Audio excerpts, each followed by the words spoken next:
Welcome to Car Shopping Questions and Answers. If you're car shopping right now, or you will be in the next 6 months, I want you to type me in the comments.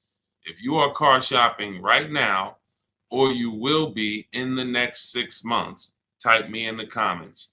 I'm here to talk to the people who are locked in, who care about their money for the next 30, 45 minutes about buying and leasing cars below market value. There's only three prices you can pay with any car.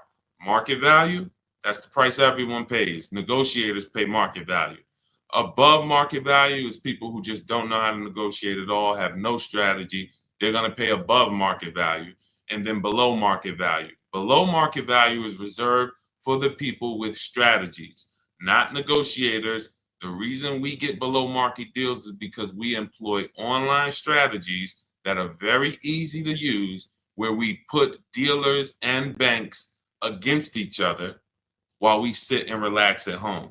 So start typing your questions. I do these live streams a couple days throughout the week to make sure you have all the answers you need to be able to buy, lease, and sell cars for the maximum money. And that's all we do here. So everything we'll be talking about is out of my new book. It's called It's called Cars from Home: 7 Steps to Saving Time, Money, and Avoiding Dealerships. It's 5-star rated, and you can get your copy for the next 30 minutes. It's part of my welcome offer for 75% off. It's normally $97, but if you get to my TikTok bio or my Instagram bio before 30 minutes is up, you got yours for $24. It'll be in your inbox in 2 or 3 minutes. I also have a comment on YouTube or in the Facebook comments for you to activate your 75% off. That's everything we'll be talking about today. Let's go with the first question, Dolan. Let's get the show on the road. And let's get to some unlearning and relearning. Philly Speed, the last car I bought, the dealership wanted me to use their financing instead of my pre-approval. So we always let the dealership see if they can beat the financing we have, but we also come in prepared. And now you got to be careful now, because banks are now scamming.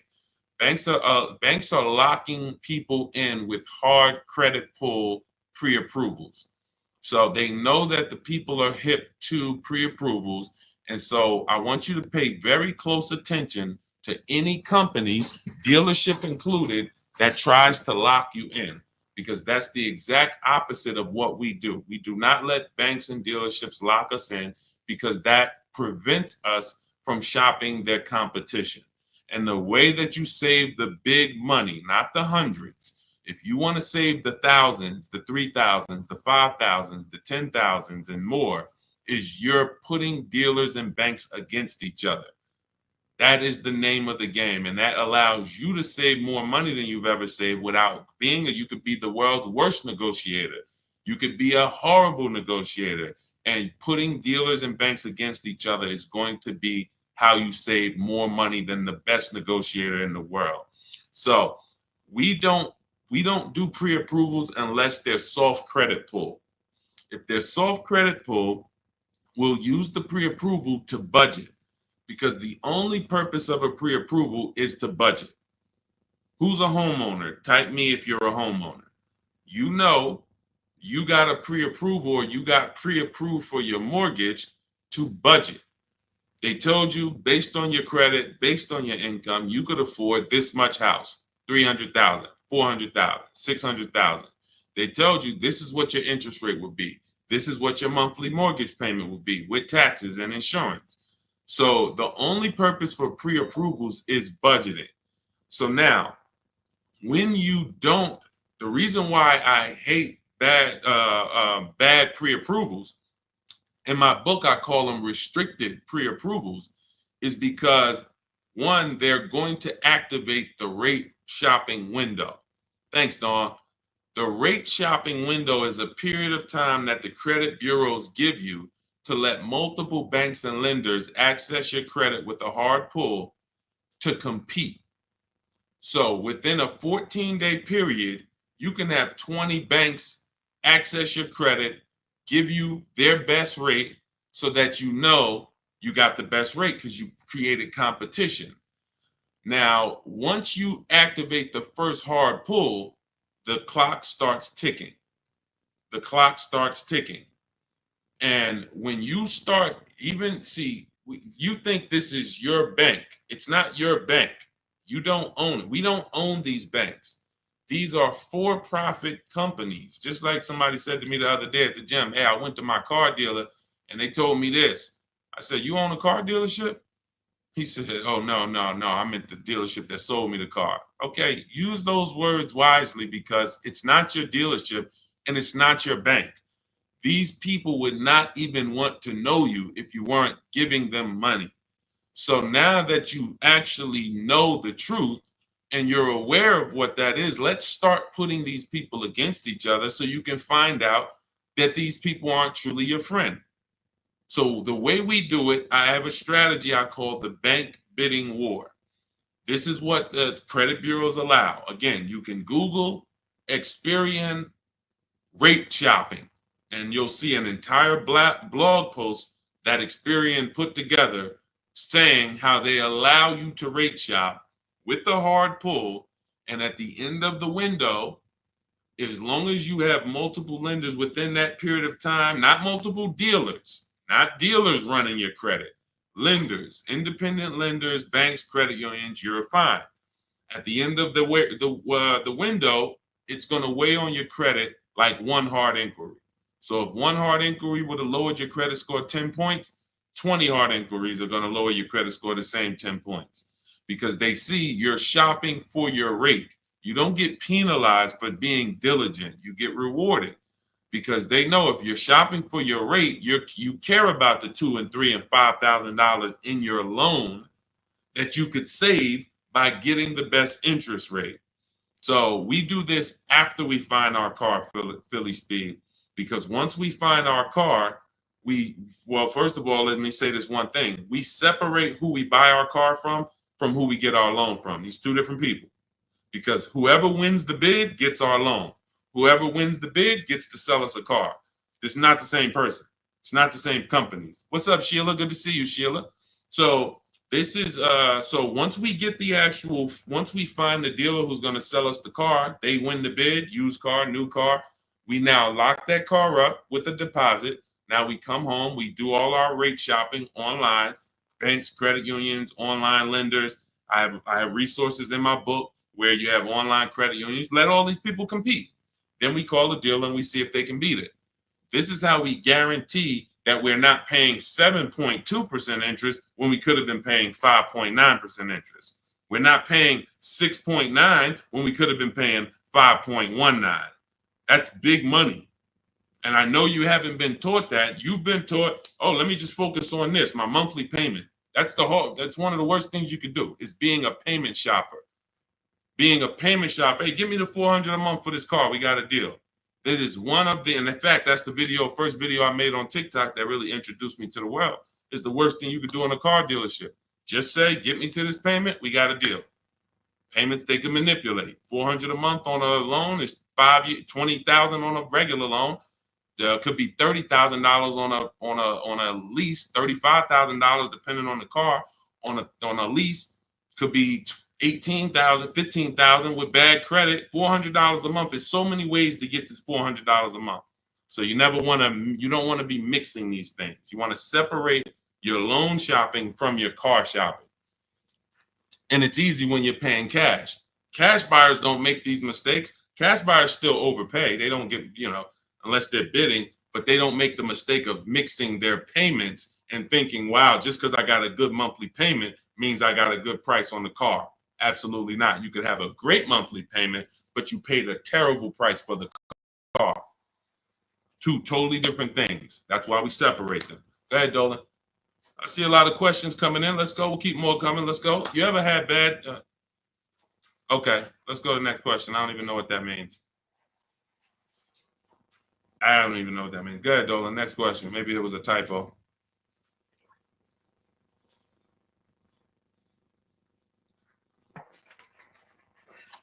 Can you please let us know if there's any limits for gap insurance if I'm upside down? It depends on on the coverage. You need to find out the coverage. There are gap insurance policies that I've heard of that didn't cover the entire shortfall. So, for example, if your vehicle is worth $25,000, but you owe $30,000, you're upside down. If your vehicle gets stolen and not found or totaled, you're going to owe money. And I've seen this happen so many times throughout the years because people didn't get gap insurance. They'll literally total their car. And then so now you got a horrible life event that happened. You got into a car accident, and then you get a bill. You get a bill, and people are like, wow, where did I get this bill from? And it's like, your car was only worth 25, but your loan was 30.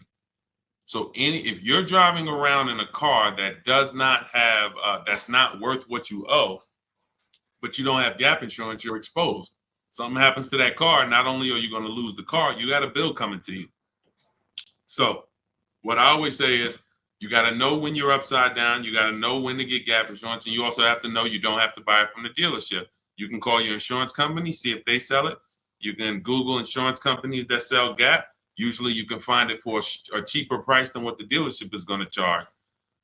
But some of the worst, it's insult to injury. It's not many things like losing your car and then getting a bill on top of that. That's almost as bad as like having a car that's breaking down and then you got to fix something on it, but you still have a car payment.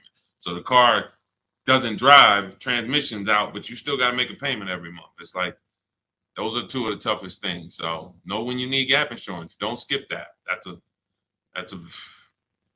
not a smart decision at all. But then check the coverage too, because he's asking about coverage. Check how much coverage. Do you have $15,000 of coverage? When you get your gap insurance policy, ask how much is covered if, God forbid, the vehicle is totaled. Go ahead, Dolan.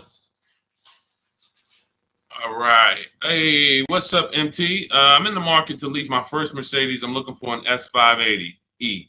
Make sure you get multiple offers. So let me give you an example of somebody who shops for a luxury car, gets multiple offers, and this was an electric BMW. Where's Teddy's deal? Teddy got a $73,000 BMW i4 M50. He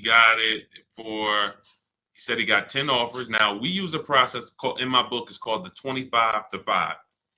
When you're getting a new car or a lease, you're reaching out to new car dealerships. And the reason why the strategy is called the 25 to 5, because we're going to connect with 25 dealers online. Takes us 20 minutes. Using my email scripts, we're going to get 5 offers. So it's 25 connections, 5 offers, 25 to 5. Now, some people you'll see they've gotten more offers using the strategy. In Teddy's case, he said, I received 10 offers. I only used the scripts provided. Closed on a 2024 BMW, $73,000 MSRP, $856 a month. Now, here's what I always say, and Teddy is going to confirm this. When you properly shop multiple offers, you are going to see a wide range. If you shop the right way, your best offer should be $150 to $200 apart, at least that different. So your highest offer should be at least close to $200 apart from your best offer. And sometimes it's even more than that. So in Teddy's case, you can see the dealer's initial offer came at $937 using the counter offer calculator, which I have in my book. You get access to this calculator where we put all our offers in, and then it spits out the counter offers based on the best offer we received. He said I counted at $829. He came back at $856. That's where he closed the deal at. So $856, $73,000 vehicle. That's a 1.1% lease. The way you judge your leases is you divide the monthly payment into the total MSRP, and that gives you what the percentage is. So he got a 1.16% lease. But here's what's very important. My highest offer during this process from a different dealer was $1,123. $1,123, even after his counters. So when I tell you that 80% of dealers are overpriced, had he been inside that dealership that was $1,123 trying to negotiate, it would not have mattered how great of a negotiator he was. The $1,123 dealer is not coming down to $856 because the $1,123 dealer is an 80% dealer. They're not going to sell the car if they can't make a certain amount of money. And that's what the 80% do. They'll discount and say that's the best we can do. They're not lying to you, but it's not the best their competition is willing to do. So if you're in a dealership that's an 80% dealer, this is why I said at the beginning of the stream, negotiators lose all the time. Great negotiators who don't use a bidding system lose all the time. I don't care if you're in sales, you say, Deshone, I've been in sales, I negotiate for a living. You lose all the time because there's no way for you to know the bottom of a vehicle. You don't know, is the bottom 7,000 off? Is it 3,000 off? Is it 15,000 off? What's the bottom? And the only way for you to know the bottom is to get multiple offers from multiple dealers and see the one who gives you the best offer.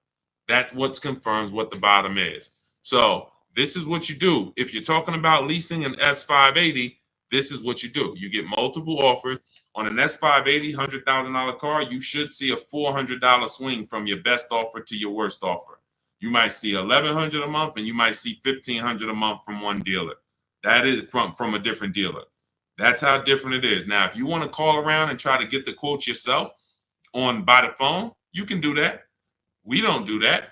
We use email because I believe that most people don't like talking to car dealerships. Believe it or not, there are some people who do, and God bless them. Go ahead, do your thing if that's you. Start calling around. But if you're like, you just want to be able to copy and paste and use emails, that is all in my digital book, Cars from Home, 7 Steps to Saving Time, Money, and Avoiding Dealerships. It's already 5-star rated. Thank you to everybody who's taken the time to write a review about the book. This is one that we got the other day. Marguerite, I started pulling these up. This book is a must if you're thinking of getting a new or used car. So much has changed in the process since I bought my car 40 years ago. Think of it as a workbook. Even though you finish the book, you'll refer back to it several times. This is another one that I snatched. Deshone Auto book, Leave Nothing to Chance, from A to Z. He covers every aspect of car research, acquisition. I use the step-by-step approach from securing financing first to better understanding what I could realistically afford. Researched several vehicles, which led to the certified pre-owned. I reviewed my car specs, model years. See, what he's doing is he's walking you through the process I walked him through. That's what it is. It's a process. So when you get Cars from Home, my digital book, you now have a process for getting below market leases, process for getting below market car deals, a process for selling your lease instead of returning it to dealers and they go and sell your lease and make $2,000, $3,000, $4,000 and you didn't even know you could sell leases. You sitting here like, man, I didn't even know you could sell a lease. How much has that cost you? Let me ask you a question. You're like, Deshone, I didn't even know you could sell a lease. How much has just that alone cost you? If you don't know you could do it, you certainly don't know how to do it. There's still you listen, honestly, you might have been taught you can't even sell your car without the title. Who was taught that? I got to have my title before I could sell it. And I know this is true because when I was at the Mercedes dealer, people would walk in and the guy would be like, Deshone, is that the new one? I said, yeah, that's the new, the 20, whatever. I said, all right, as soon as I make my last payment, coming back to see you for that. I know. Most of the people are not going to admit it, but they didn't know. They don't know this stuff. So the reason why we have to get, I'm talking to you who are honest, who are willing to be honest and willing to take the bad news, because that's how we change. You cannot, if you won't admit that you didn't even know how to sell a lease, then how are you going to get to the point where you can sell leases and make $2,000, $3,000, $4,000? See, I always meet people with bad news because I care about your car deal. I'm not the person who meets you and says, hey, Milton, you're doing a great job. Brandon, Rindy, you guys are just doing a great job buying these cars. Look at your deals. Wow, you're getting 1% leases. Wow, look at all these offers. You're getting $5,000, $10,000, $15,000 off on all of these offers. Great job. Oh, man, look at your pre-owned car. You got a huge discount. Originally, this car was $50,000 and you got it with good mileage for $26,000. Wow, you got a great discount on this pre-owned car. That's not how I'm meeting you. That's not how I'm meeting you. I'm meeting you. You don't even know that you should be getting the new price of a used car. You're looking at a used car. Duh, I'm looking at a 3-year-old car. Deshone, how do I know if this is a good deal? Well, we need the brand new price. What was that car brand new? Was it 50? Hey, when I was looking at my Infinity truck, I was buying an Infinity truck 2 years ago. I was looking at 4 white ones. 4 white ones. They were between $30,000 and $32,000. Now, most people would have just said, oh, well, let me pick the best one. Close my eyes, did a roulette, and they would have got in trouble. Why? Because I know, which is what I teach you in my book and what I teach in these streams, you have to get the new price. So now I get the new price and I find out one of the vehicles brand new was 46, one was 48, one was 52, and one was 54. Brand new. So all of those cars, when they were 30 to 32, they look similar. Oh, they look so close in price. But once I understand that, oh, this one's 46. That one has $8,000 more equipment in it. The price became far. It became clear what value was the best. Somebody would have picked the $46,000 car and said, oh, well, that one they were asking the lowest price. Meanwhile, for $1,500 more, you could have got $8,000 more equipment. This is value. So these are the things when I meet you, this is how I come. Deshone, I know I made a lot of mistakes. I'm willing to hear the bad news so I can get to the good news, so I can stop making these mistakes. That's all we're here for. And if you could take that, then we're going to be fine. You're going to be just fine. I can help anyone get below market deals who's willing to unlearn. That's it. If you're willing to unlearn, you're good all day. Okay, so that's what you do, MT. Get bids, multiple bids. You need to get at least 5 bids for that Mercedes before you make a decision. Once you get the 5 bids, you'll have a clear winner. That's who you do business with. Go ahead, Dolan. And matter of fact, let me show this Mercedes discount too. Just so you know, MT, we just had somebody who got a Mercedes. And just so you know how much money is in there, you got to zoom in on this. But this was a $79,000 Mercedes electric one, just like the one you're talking about getting, except this is an EQE. And Milligan got $27,000 off. That's 20. Let me put that back on the screen. If you're on Instagram, if you're on YouTube, you can see this. $27,000 off.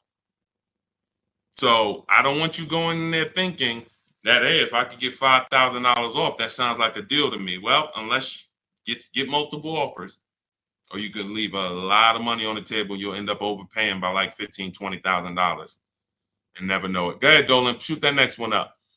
All right, welcome to the new people who just jumped on. This is Car Shopping Questions and Answers. We're doing rapid fire Q&A. Any car question, throw it up, type it up. Dolan will pull it into the screen.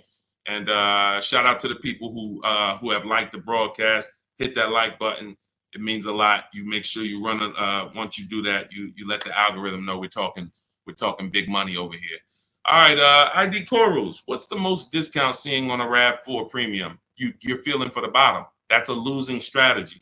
So when I look at a vehicle like Tiffany's vehicle, Tiffany, look, she gets a Mazda 2024 CX-90. Her best offer from all of her bids was $6,530 off. At the time last year, Eddie got a Toyota 2023 hybrid Camry. Those were hot. His best offer at the time was $2,086 under MSRP. That was a time when people were still charging over MSRP for some of these hybrids and some of these Camrys. So you don't know what your offer is going to be. I wish I could tell you that, hey, a Jeep Grand Cherokee, if you get $7,000 off, that's the bottom. A BMW X5, if you get $6,000 off, that's the bottom. No one knows. And frankly, there's never going to be a way to know. The only way that you possibly could know is if you're in our network and you see people who make a deal. I'll give you an example. If I see Ansley picks up his QX, his Infinity QX 60. I see Ansley, let's see, he picks up his Infinity QX 60, $58,000 vehicle. He gets it for $554, no money down. He leased it. $554, no money down on his lease. That's a under 1% lease, if you're not aware of how leases are judged. Savvy people all know about the 1% rule. So if your lease payment is 1% or less than the MSRP, you stole a vehicle. So this is a 1% lease, no money down. That's the only way we can judge a 1% lease, not with money down. So when I look at the discount on this, he probably got $7,000-8,000 off that Infiniti. He might have got you can't get that type of payment without getting huge amounts off and huge rebates. But he did not know that he was going to get that type of payment on his Infiniti. He did not know that he was going to get that type of payment. He went in, he shopped the market using our strategies. And just so you know, once you know how to do this, it only takes you 90 minutes to shop the market. When you see these people, look at Ansley's last sentence. Started the process Saturday, accepted a deal Monday. This doesn't take you, I'm not ever going to spend more than 2 hours car shopping to get a deal. Never. 90 minutes tops, I'm going to get a below market deal on anything. So when you look at the process of using a computer, this is what they're made for. See, the problem is you're just not using computers. You're not using the internet. You use the internet for Amazon, don't you? Don't you use the internet to shop competitively from Amazon, to go on websites when you need to buy something big? You're going to the internet. But when you need to buy something like a car, you're going to the dealership, not the internet. When every dealership in America has a website that you could be reaching out to them and making them compete. But no one knows what the below market deal is going to be, Cora. It's just ID corals. There's no way to know. We have people who, you saw Milligan, her below market deal was $27,000. It depends on the vehicle. That was an electric Mercedes. Sean's below market deal on a F-150 Lightning that he got was $20,000 off. Where's his deal? Look, Kimberly, she got a Maserati. That particular Maserati, the below market deal was $20,000 off. But as I said, Sean, $20,000 off. But Tiffany was $6,500 off. So when you see on the Mazda, so it's different for every vehicle. You have to understand that. And there's no way for you guys to know that. Unless you're in our group and then you see somebody get a car that you want and you're like, wow, if he just got 20 and he did that work, then I know the below market deal is 20. Let me go get it. But you still got to send your offers out. But there's no way to know. And when you try to guess, you get in trouble. That's what negotiators do. That's what negotiators do. They'd be like, all right, I feel like I got 7,000 off this. I think I did good. What if you could have got 12? What if you could have got 17? You're not doing good. All right, go ahead, Dolan. Absolutely applies to used cars. Our system in my book, somebody said, does this apply to used cars? Our system in my book is below market used cars, below market leases, and below market new car purchases. We also have the bank bidding war where we make banks and credit unions bid for our business instead of going and begging one bank to give us a loan. So we also sell leases and sell. So we run pretty much an organized bidding system for car buying and leasing. That's what we do. In a nutshell, what separates Cars from Home from any other channel? What separates my teachings from anyone else? We have an organized system for making people bid for our business. We send them through a round robin. That's how we have grandmothers who save more money than the best negotiator. It's just that simple. Rosalie. Rosalie's deal is insane. Look at Rosalie. And I wish some of you, I know some of you have these cars. That's the reason I show all of these different cars, because you might have these cars and you didn't get these prices. So that should be a wake-up call when I show all these cars, Jeep Grand Cherokees, QX50s, Mazda CX90s. Some of you have these vehicles. And you can look at your deal, look at your paperwork, look at your selling price. Look, do you see any rebates included? Look at your price and be like, you'll see, man, I didn't get these prices. She got a 2024 Infiniti QX60, $59,000 vehicle. Look, her payment is $592 a month. It's a $59,000 vehicle. Some of you lease this vehicle, you put down $5,000 and your payment's $500 a month. She put down nothing. So this is below market. I told you at the beginning of the stream, it's 3 prices that you can pay for any car. 3 prices. Market value, that's what negotiators pay. Above market value, that's for people with no strategy pay. Can't negotiate, no strategy. Just please, just get it over with. Tell me what it costs. They're paying above market value. And then below market value. Below market value is reserved for the people who know how to make people bid and compete for their business. Okay. All right, go ahead. Every time you get a hard pull on your credit, it brings down your credit score. That's why you want to mix them with, you want to have, all right. So first of all, you want to understand that this is called the bank bidding war. And this is an organized process that we created based on what the credit bureaus allow. The credit bureaus allow you to have multiple banks and lenders access your credit within a certain period of time, and it will show as one hard inquiry on your score. You'll see the inquiries, but the score, where one inquiry might drop your score 10 points, you could have 20 inquiries, but it's still going to be the same 10 points. And you can Google very simply, go to Google, type in Experian, which is a credit bureau, rate shopping. And you'll see the article that Experian themselves wrote telling you how you can rate shop. Banks don't want you to know this. Dealerships don't want you to know this, but we do this. So this isn't something that's new to us. It may be brand new to you, but think about that. If you are letting a lender lock you in to one offer, that means you're not shopping your interest rate. If you're going to Navy Federal because you're so gung-ho and super chummy with Navy Federal, but you're not letting anyone else compete against them, then you're not getting the best interest rate you could be getting. You certainly don't know it.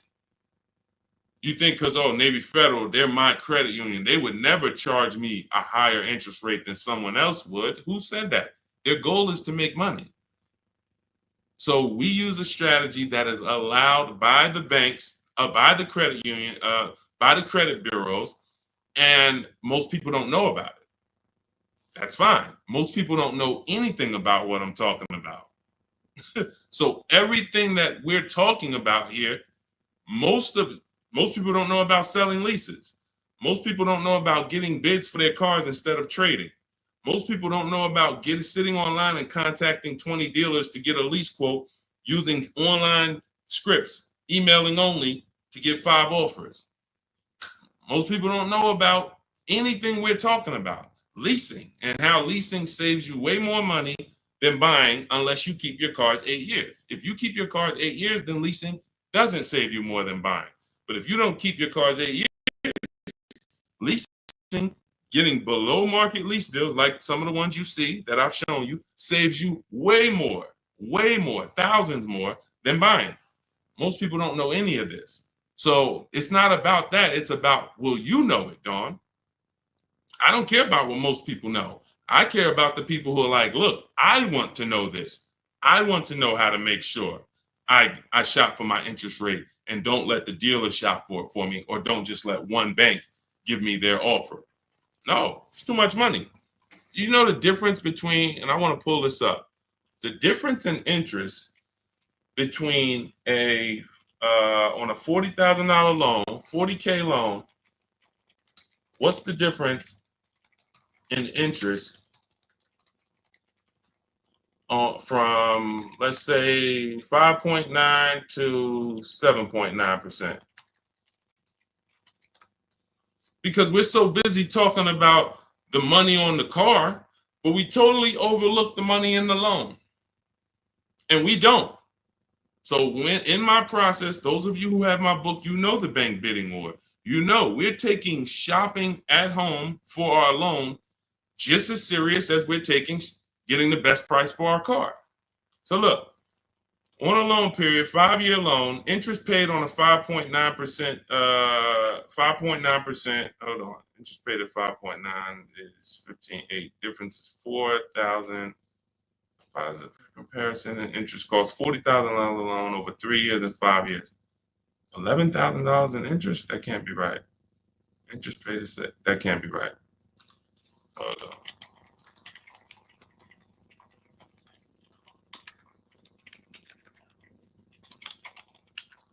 $7.9%. How much interest is paid on a 5-year loan? 7.9%. Could be over $15,000. That's impossible. 7.9 is that's impossible. Hold on. Now I gotta figure this out. I know it's a big difference. I know it's thousands different, but on a $40,000 loan, hold on. Wow.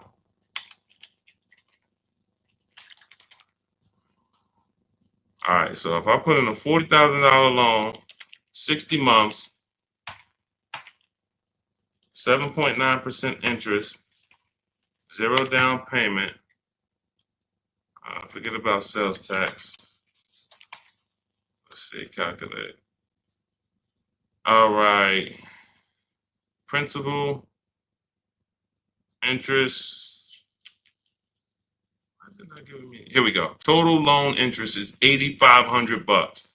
Okay, that sounds more right. Okay, so on a $40,000 loan at 7.9, interest is $8,500. Now at 5.9, interest is $6,200. $6,200 versus $8,500. That is $2,300. $2,300 from 7.9 to 5.9. So when Navy Federal gives you a 7.9% rate and you're just like, oh, well, I guess I'll just take it. That's my credit union. And you're not shopping them. You're giving them money without even trying. And everything we do is quick, simple from home. But you need to understand how much money you have given to these banks and dealerships by just not making them compete. You're not just magically getting big money off and saving all this money. That's just not, it's too much money in car deals. Go ahead, Dolan.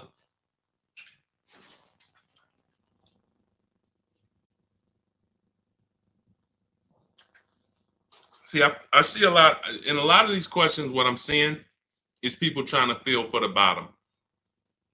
You don't want to use competitive strategies. You're not going to get there that way. Michelle, what's a good APR on a 2014 car? First of all, a 10-year-old car, you shouldn't have a loan. In my book, I teach something called the rule of 72 and the 10th birthday. 72 months is the longest loan you want to take on a car. Anything longer than that is like a 50-year mortgage. If you got to take a 50-year mortgage to afford a house, you can't afford the house. So why is the 10th birthday there? Well, that's because we should have the car paid off by the 10th birthday. In true affordability, you can do this. If you can truly afford a car, you can do this. You can get a car on a 6-year loan that has a payment that you can pay off by the time the car turns 10. You know who can do this? People who are buying cars they can't afford. People who want to get the Dodge Hellcat or the Dodge Demon and they can't afford the $70,000. So they're going to get one that's a 2017 with 90,000 miles on it, and they're going to pay 15 for it, 15,000. But the car is crap. Car's crap, 18,000, 20,000, but it's crap. Cars hasn't been taken care of, and they're going to take out a 6-year loan on it. So they're going to take out a 6-year loan on a car that is already old with high mileage. I've seen this. I call this the repo recipe. Some of you may have seen the video that I made on the repo recipe. The repo recipe created the rule of 72 and the 10th birthday, where I started looking and saying, by far, the amount of people I see losing cars to repossessions are people with loans on older cars. They own loans on older cars that instead of getting a nice, smaller, maybe less socially impressive used car, they want to get something that looks better, has more amenities to them, as more in a class of luxury. all right, Deshone, I could get this 2015 BMW. It's it has 90,000 miles on it. They only asking 14 grand. It's a horrible decision unless you can pay cash, because all you're doing is investing in a car for 5-6 years with payments that is already due for repairs.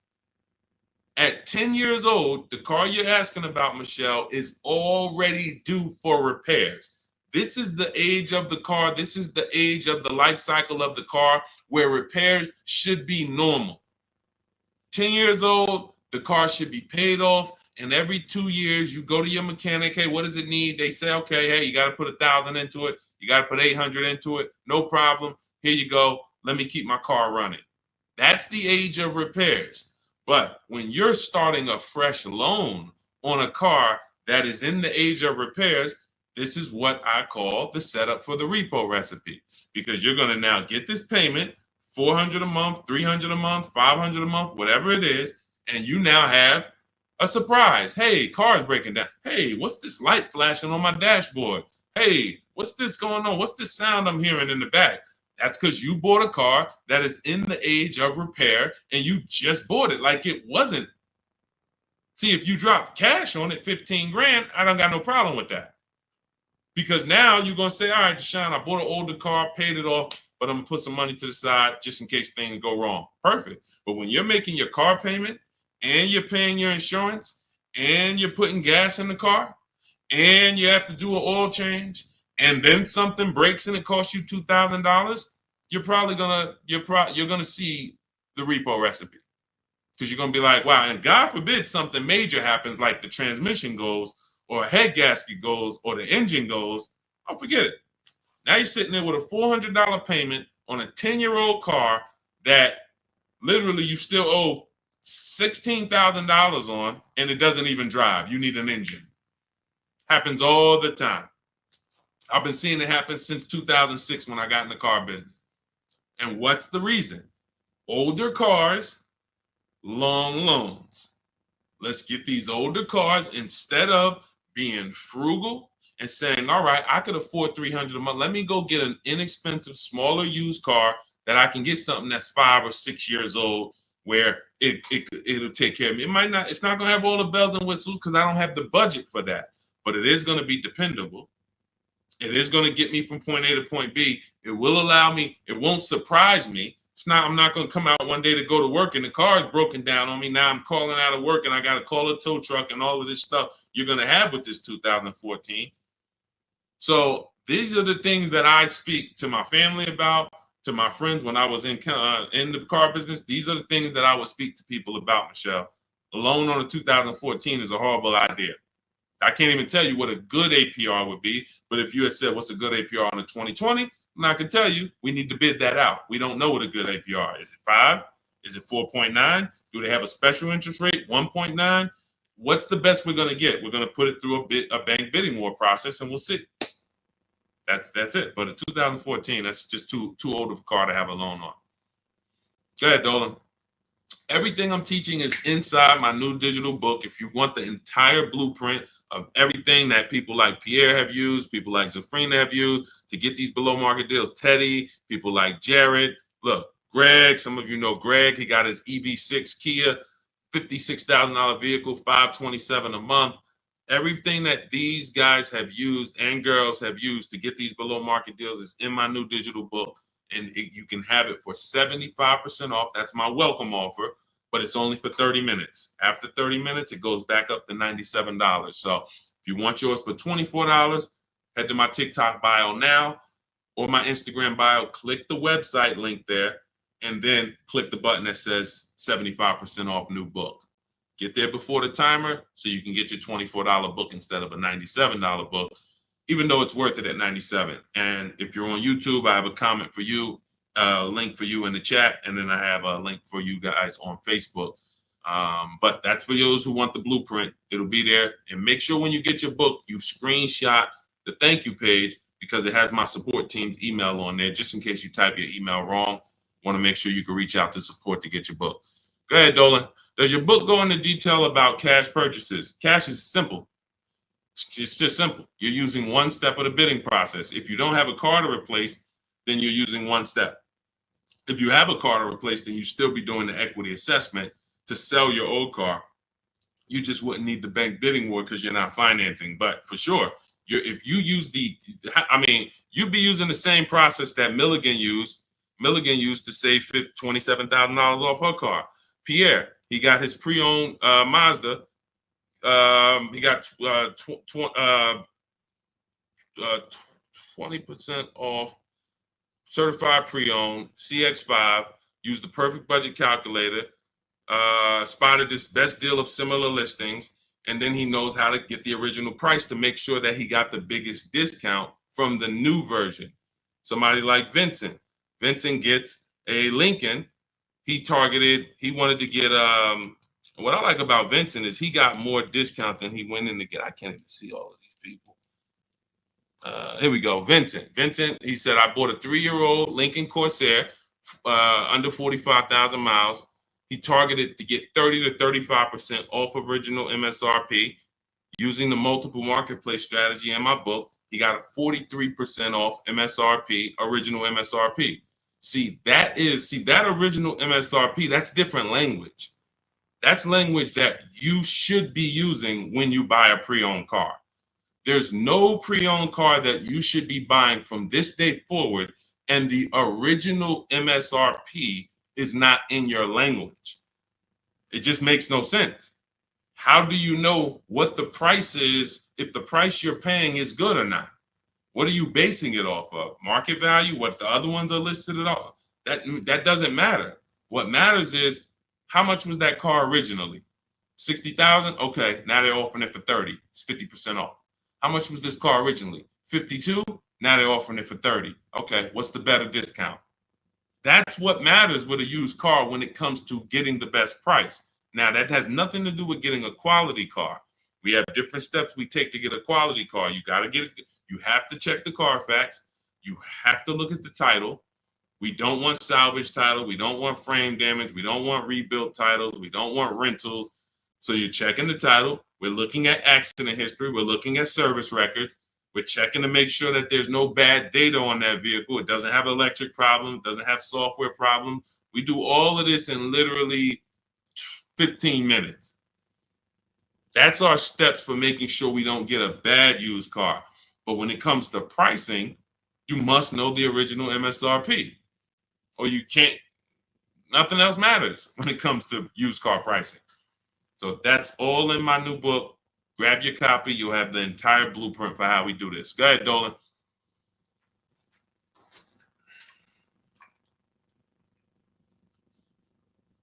What do you do if your loan is upside down and you want to lease? Transfer it over. In my book, we have 2 ways to get out of a negative equity. There's 3 options with negative equity. 2 lead to a car, 1 does not. So just so you understand the severity of negative equity I call the bad credit for people with good credit. Because when I was at the dealership, people walk into Mercedes, and if they left with they could have an 800 score. If they had too much negative equity, they were not leaving with the car. So there's only 2 things that I've witnessed in my career that stop people from getting deals on cars. Credit's too bad, negative equity. So that means it's a serious thing. So what I say is understand the cause. The cause, which you seem to know already, Lavis, is you should be leasing, but you buy. That's why Lavis is asking about going from a negative equity deal to a lease, because the taking out 5-year, 6-year loans is what you do. Then you go and you replace those cars in 2 or 3 or 4 years. You have negative equity. Happens all the time, especially to you who doing no money down deals. And to those of you who are putting down like 5, 10 grand, you don't have any negative equity, but you're losing that money. You're not getting that money back. You put down 5 grand, 10 grand on a car, then you come to trade it in 5 years, and you come to trade it in 3 years. You're not getting that 5, 10 grand back. You don't because it's just the car depreciates too much. So you're just throwing money at these cars that is not coming back to you. When you are going for a lease now, we have 2 ways that you're going to transfer to a lease from a negative equity deal. We're going to do our equity assessment. You're going to go to CarMax, go on these websites, CarMax, Driveway, Carvana, KBB, Instant Cash Offer, Car Gurus, and AutoNation. Sell my car. 6 offers. So they're going to give you 6 offers on your current car. Now, that is going to be the smallest amount of negative equity that you're going to have, because that's the best offers you're going to get. These are companies that fight every day to buy cars. That's what they do. So they're not lowballing. They're not saying, hey, we'll throw out one number here and then we'll negotiate. Hey, Charlene, good to see you. Good to see you, Michael Singleton. They're not doing that. They're coming in and saying, all right, we're going to put our best offer online. And then when we inspect the car, if there was something that you didn't tell us about the car, if there was something that you left out, we're going to need to deduct that when we inspect it. So they're putting their best offers online right there. And so that means that's going to be your lowest amount of negative equity, because you're getting the most for your car if you sell to one of them.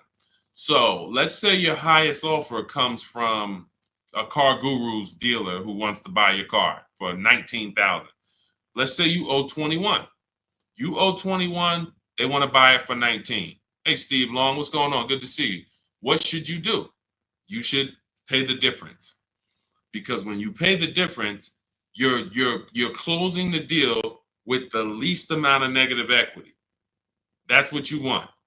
You're closing the deal with the least amount of negative equity. And so when you go buy your car, your next car, or lease your next car, rather, in your case, negative equity has nothing to do with the deal.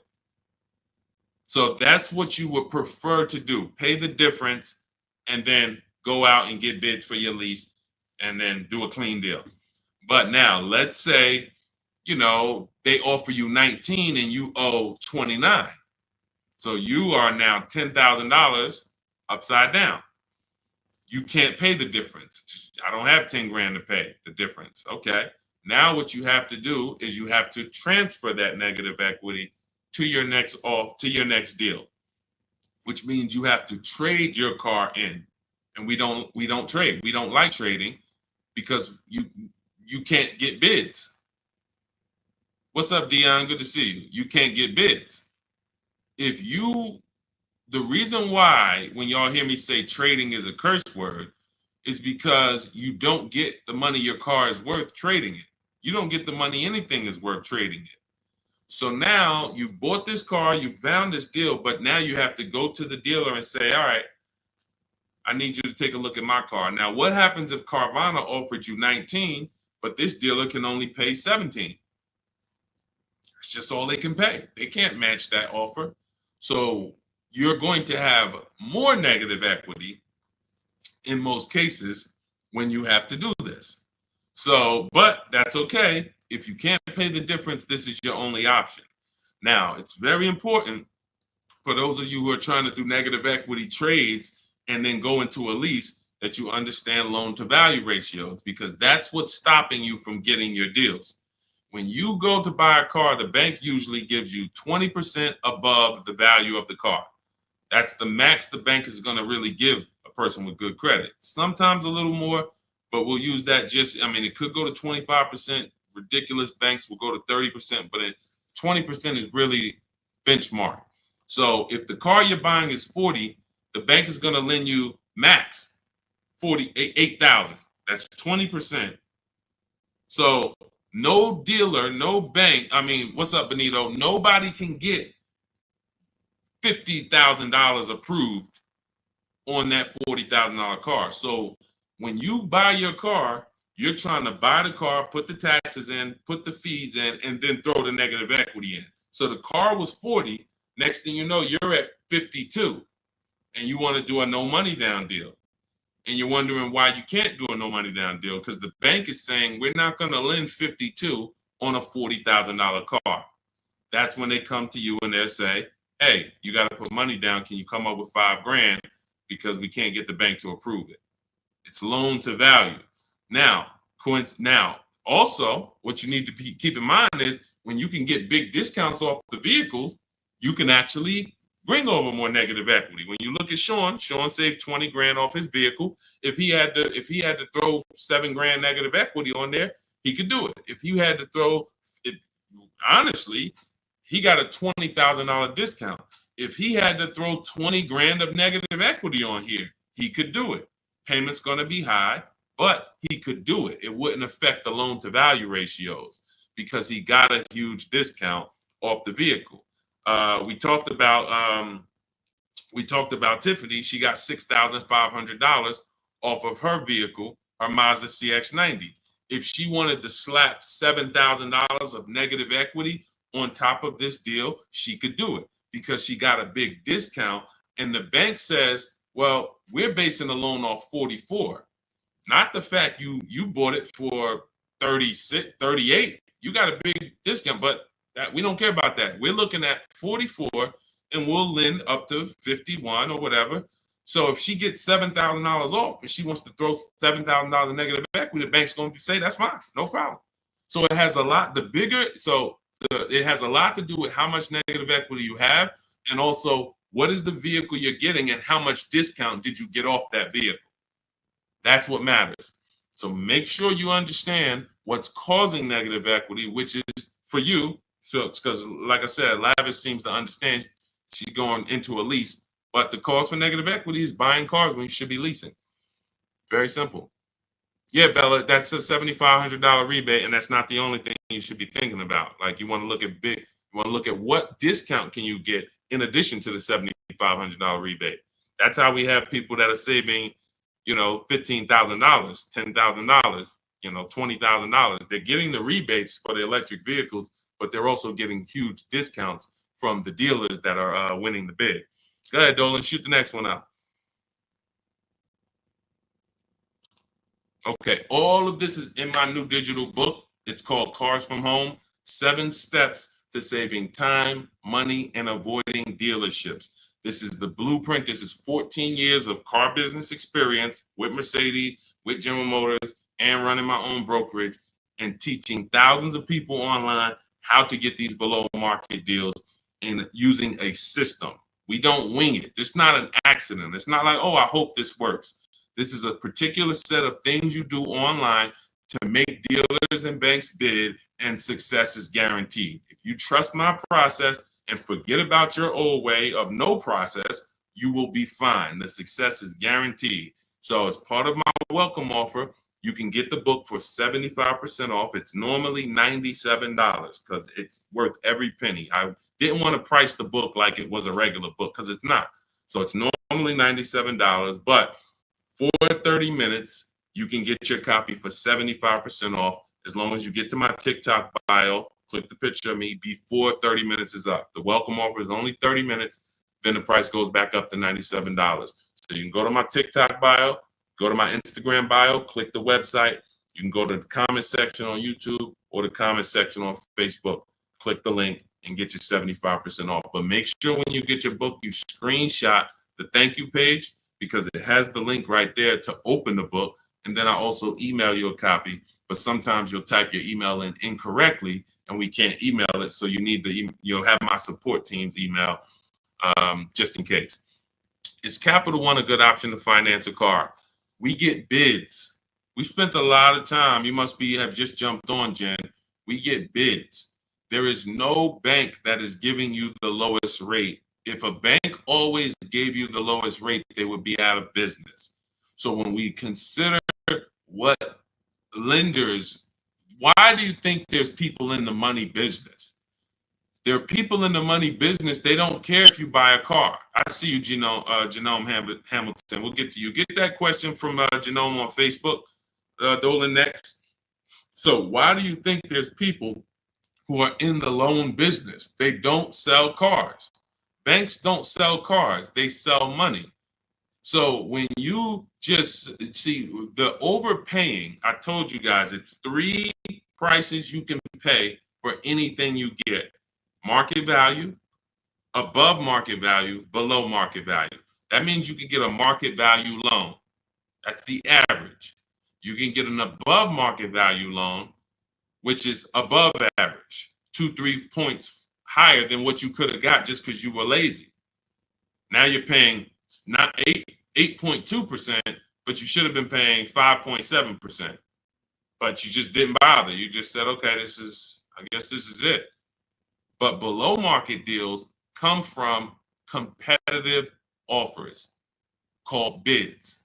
So when you are when Capital One should be a bank that you get a bid from, Navy Federal, Bank of America, Community Credit Union, Lightstream, everyone and anyone should be in the bank bidding more, because the more the better. So when you get my book, you get the bank bidding war blueprint. For those, every time you're going to finance a car, you would use that process to make banks and credit unions bid for your business, so that you guarantee you got the lowest rate. You don't drive off hoping you got the lowest rate when you didn't even make anyone shop. How would you have the lowest rate? There was no competition. We cannot get money off when there's no competition. The big money, the thousands of dollars off that you're seeing, is reserved for competition. This is reserved for people who make people compete for their business. That's what the big money is reserved for. Look, 4 days of leasing like a boss. Started with a Kia Telluride EX. That was my first choice. 15,000 mile a year lease, range from 642 to 753. Moved to Honda Pilot EX. All-wheel drive is choice B. Got quotes between 616 and 719 after contacting every dealer in North Carolina. We do this totally online, so Melissa's talking about the entire online process.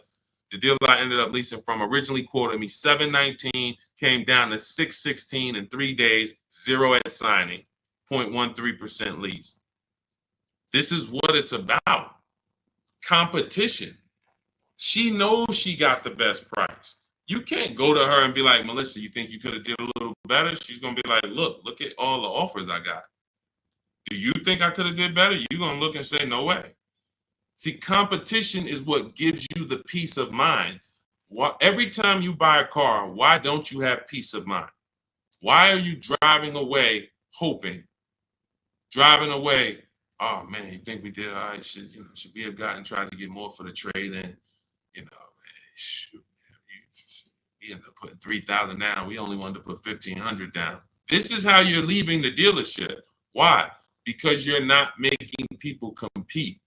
So when you're not making people compete, you're begging for discounts. And you have no leverage to be able to compare to even know that you got the best price. You have nothing to compare it to. So when people come on the stream and they're like, hey, Deshone, I'm paying $519 a month for this car. Is that a good deal? You have nothing to compare it to. Hey, I got a 2019 Mazda 3 for $17,000. Is that a good deal? You have nothing to compare it to. But if you had seen 7 Mazda 3s and then the one you got, it was originally, 31,000, but you paid, 17 for it. You know this. And this stuff is simple. This isn't building rocket ships. But this is reserved for the people who care about their finances. Everyone doesn't invest. Everyone doesn't save. Everyone doesn't, take financial literacy seriously in any way. But there are opportunities that flash past all of us where we can absolutely benefit from learning things that other people don't know. If you learn how to invest in stocks better than other people, you're going to do better than other people. If you learn how to get cars less than other people, you're going to get less than other people. This is not by accident. But you got to focus. This is your second most expensive purchase. So this is only for the people who are focused. This is for you. The blueprint, everything, my book, anything I do, the streams. The streams aren't for distracted people. We can't do nothing with distracted. There's people on here right now that got me on one channel, playing video games on the other channel, and then eating with another hand. And they think it's hard to win like that. And we're going to talk about a $30,000, $40,000, $50,000 transaction, and you're not even really focused. So I want the people who are focused to understand your success is guaranteed. Just by being locked in, your success is guaranteed. Because we have a process that you can trust that you no longer have to wing this car buying thing. I've been in this thing since 2006. Car buying is very predictable. New cars, used cars, leases. There is nothing a car salesman is going to say or type to me or send to me in an email or send to my people that I haven't seen before. I used to have to send those same emails, copy and paste them. It's so predictable. So once you understand that, you'll understand why we're able to get these deals. All we're doing is putting people against each other. Simplest terms. Simplest terms. But we do have some advanced stuff when it comes to leasing versus buying. Obviously, this is more advanced teaching that people don't understand. But getting the money off, it's competition. Competition. Go ahead, Dolan. Shoot the next one in. Jerome Hamilton, if I get a GM employee discount, can I get a better lease? Who knows if they're going to really give it to you? See, the problem is when you walk in and say, hey, I got a General Motors discount. All right, here, let me work you up these numbers. All right, it's $601 a month with $2,000 down. Oh, that's the GM price? Yeah, that's the GM price. How do you know that? How do you know the GM price? How do you know it's not $3,000 in rebates that I'm holding back? How do you know it's not $3,000 in rebates and I'm only giving you $1,000 of it? Here, hey, I also we have $1,000 rebate. I also put in there for you. Oh yeah, you did with the GM pricing? Yep. You don't know. You don't know. So no matter whether we get X plan, GM deal, Mercedes fleet, does not matter. Multiple offers, because when you get multiple offers, what you're going to see is that some people are not going to give you the GM discount. And some people are not going to give you the rebates. They're just not going to do it. It's in their DNA. An 80% dealer is going to try to make everything they can make. I'm not giving this guy the $2,000 rebate. Wow, come on, I'll sell his car to somebody else. So now you're going to deal with an 80% dealer and hope you can get a deal. No. Once you see the 20% that says, here's your GM discount, and here's a $3,000 rebate, and here's the price, and then you compare it to the others, you're going to see, oh, those guys were trying to get over on me. Of course, that's what they do. That's what they do. 100%. Go ahead, Dolan. We always get bids. Doesn't matter. You can't trust anybody to give you a price and give you all the rebates and give you the hidden money like they're your friend. That's just not going to happen. If they rather make the $5,000 themselves, why am I volunteering money that you're not even asking for? You came in and you asked for a GM discount. I'm giving that to you, maybe. But you didn't ask me about these rebates. You didn't ask me about, I don't need to volunteer this. This is how they look at it. So many times you get in there, you go, oh, give me the invoice price. Can you give me the invoice price? We got a deal. Man, if half these people that I've shown you on this stream had accepted invoice price, they'd be looking at these prices that they paid and saying, why the heck did I pay that price? Invoice price means nothing. What if you got a $7,000 rebate, $15,000 rebate on some of these vehicles? What if you got a $4,000 rebate? Invoice price has nothing to do with rebates. So now, all right, I'll take off $2,500 to get you the invoice, but what about, that's it? You happy with that? Yeah, that's all I want. My father told me get the invoice price and I got a good deal. All right, your father was sadly misinformed. Unfortunately, thank you. I'm gonna take a vacation on this commission and we just made $7,000 on you. My cut is probably $1,200. I got a nice pay. Thank you. Thanks to your dad too. It's a good guy. Good guy. Keep following his advice. This is how it goes. Unfortunately, these people are not your friends. And as a former car salesman, I keep it straight. I keep it straight because unfortunately, most people on here, you just I'm going to my car dealer. These people are not your friends. You invite Charlie over to barbecues. Charlie is my friend. He's been selling me cars for 20 years. Sold my dad cars. Once you start making him compete, next time you buy a car, lease a car, say, hey, Charlie, look, I'm going to get a number from you, but I'm also going to get numbers from a couple other dealers. Hey, what you mean? Watch Charlie get mad. Watch Charlie get mad. What you mean? What, you don't trust me? I've been doing business with you for 20, 30 years. Yeah, but I want you to actually, I just want to, this guy Deshone told me I need to shop around, always make sure, because it's a lot of money I could be leaving on the table. Oh, man, come on, man. See, that's a person that never wanted to compete. He would rather come to your barbecues, be friends with you so that you don't make him compete. Because the minute you start making dealers compete, you're going to see how much money you've been losing. That's the only way. It's the only way. You start making these dealers compete, you're going to see, dang, I've been overpaying. Some people right now getting phone calls right now. Hey, come on in. We're going to upgrade your lease. Good news. We're going to keep your payment around the same price. Who's getting these phone calls? Who's getting these phone calls? Good news. I can get you out of your lease right now and get you into a new lease about the same payment. Who's getting those phone calls? Who's getting those phone calls? I ain't been on since 5 a.m., KD. Chill out, bro. Chill out.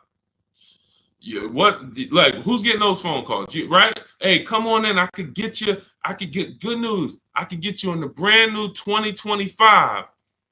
You don't even have to you don't even have to put no money down. Come on in, right? All of that, right? Everybody's getting those calls. Why? Because 2022 and 2021, they overcharged you and your payment is so high, even though deals are a whole lot better. They were better back then, but they put you in a high deal back then. Now what they're trying to do is keep you in that high deal, hoping you're used to it. And they want you to think that's normal.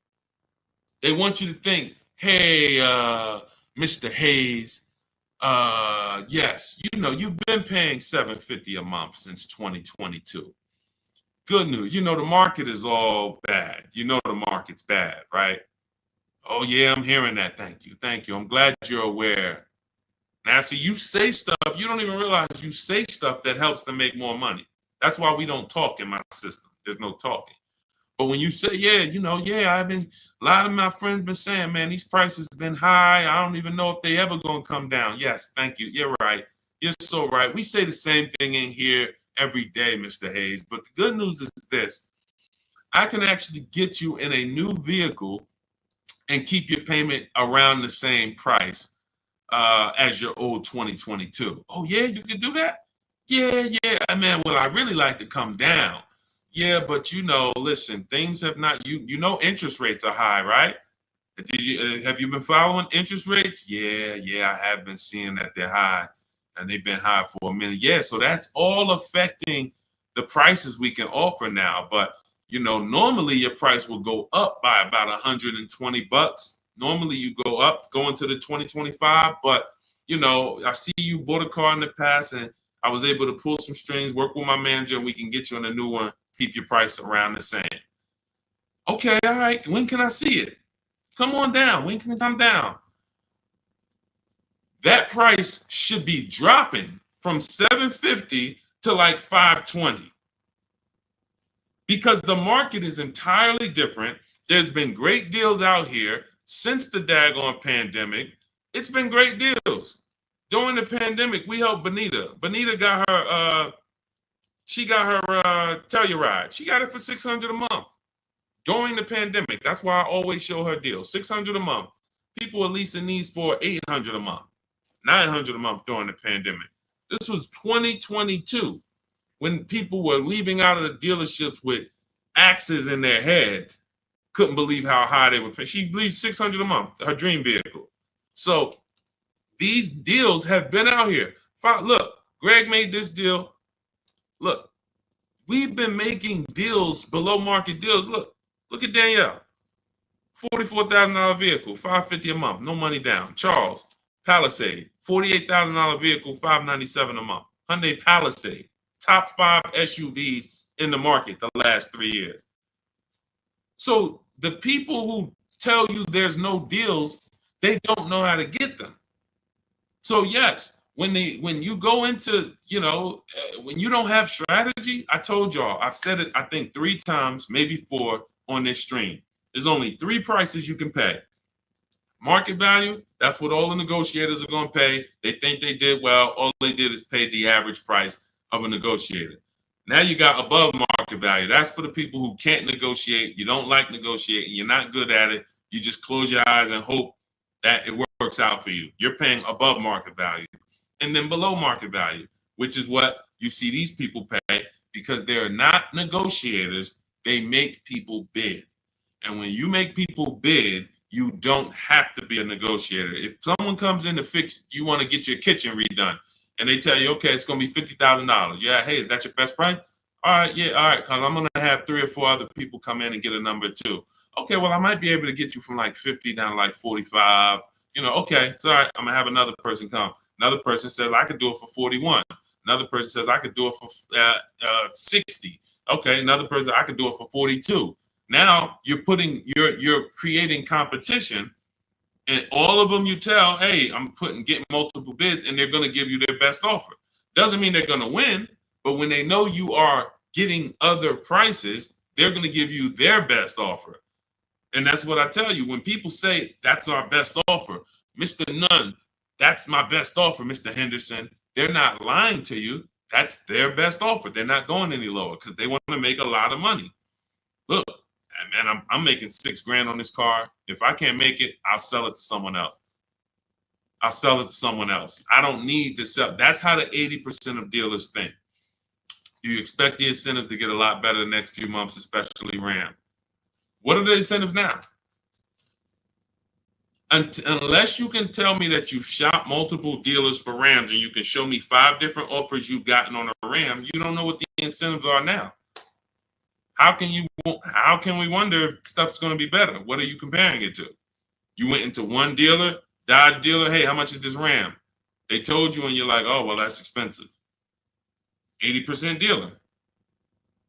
80% dealer. And again, the only way for you to see how much you've been overpaying is to start using these strategies that we teach for multiple offers. And I know, sometimes it's hard to face that. Sometimes you would rather not see how much you've been losing. And that's understandable. It doesn't make financial sense, but it's an emotional decision that's understandable. I don't want to know, Deshone. I would rather keep shopping the way I've been shopping and save no money or the same money rather than shop the new way and then see that the old way was costing me tens of thousands of dollars. That doesn't make financial sense.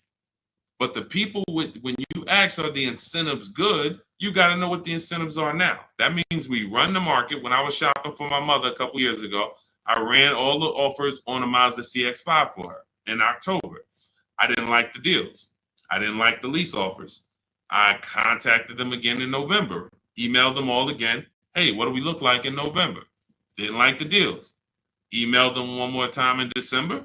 Or one of the dealers actually reached back out to me and said, hey, I got this car coming in. We did the deal in December. That is keeping track of incentives. That's monitoring programs. If I shop the Ram right now, it'll take me no more than 60 minutes to get literally 5 to 7 offers on Ram. Using my system, the 25 to 5 strategy in my book, I go into the book, I literally use my scripts, and in 60 minutes, 90 minutes, I'll have 5, 7 offers on Rams. That's just how it works. So now I'm able to look and see, all right, what type of discounts are they offering? What are the incentives? What are the programs? Do I like them? Do I not? All right, let me check back let me check back next month. Let me see if there's any new incentives. So that's the way it works. That's the way you move the market. We have to be able to monitor what the deals are. But I see, unfortunately, there's a lot of you who you want to try to fill for the bottom. That's just what you've been trained to do. It's a losing strategy. I would love for you, if I was still at the dealership, I'd love for you to come and try to fill for the bottom. Especially if I work for a manufacturer where we got rebates a lot. Come on in, fill for the bottom. $3,000 off is a good discount. When's the last time you got $3,000 off a vehicle? I just think, I think I might be able to get more. Okay, listen, we settle at 5. You don't know I had a $5,000 rebate, so you're just not going to know. So you can sit here and feel for the bottom all you want. It's not going to work. You're still going to leave wondering, hoping it's a losing battle. That's why I'm trying to tell you, stop doing it. Stop doing it. You're asking, okay, what's a good interest rate for this vehicle? You're trying to feel for the bottom instead of sitting at home the way my book teaches you and making people bid and come to you and have all of these people begging for you to do business with them. Oh, how much discount should I be getting off of a Toyota Camry? Feeling for the bottom. Instead of sitting at home, contacting 25 dealers online, using my strategies, using my scripts, and saying, okay, now I got 7 offers on a Toyota. Oh, I see the biggest one is giving me 5,000 off. Okay, that's the market. That's the below market. You cannot feel for the bottom. You can keep doing it. It's just a losing strategy.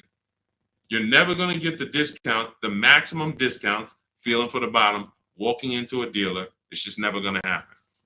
So for those of you who are tired of that, you're like, I don't want to be feeling for the bottom anymore, Deshone. I don't want to be worried about being a good negotiator, Deshone. I want to be able to have a plain, simple system for getting dealers and banks to bid for my business. That's what Cars from Home is, my digital book. 7 steps to saving time, money, and avoiding dealerships. You can get your copy for 75% off. That's my welcome offer. In my TikTok bio, click that picture of me, or click my Instagram picture, go to my bio, click the website, and then you'll see a button to activate your 75% off your book. Grab it. It'll be in your inbox. You'll have all the strategies necessary for paying these prices, the same prices you've been seeing me share throughout the stream.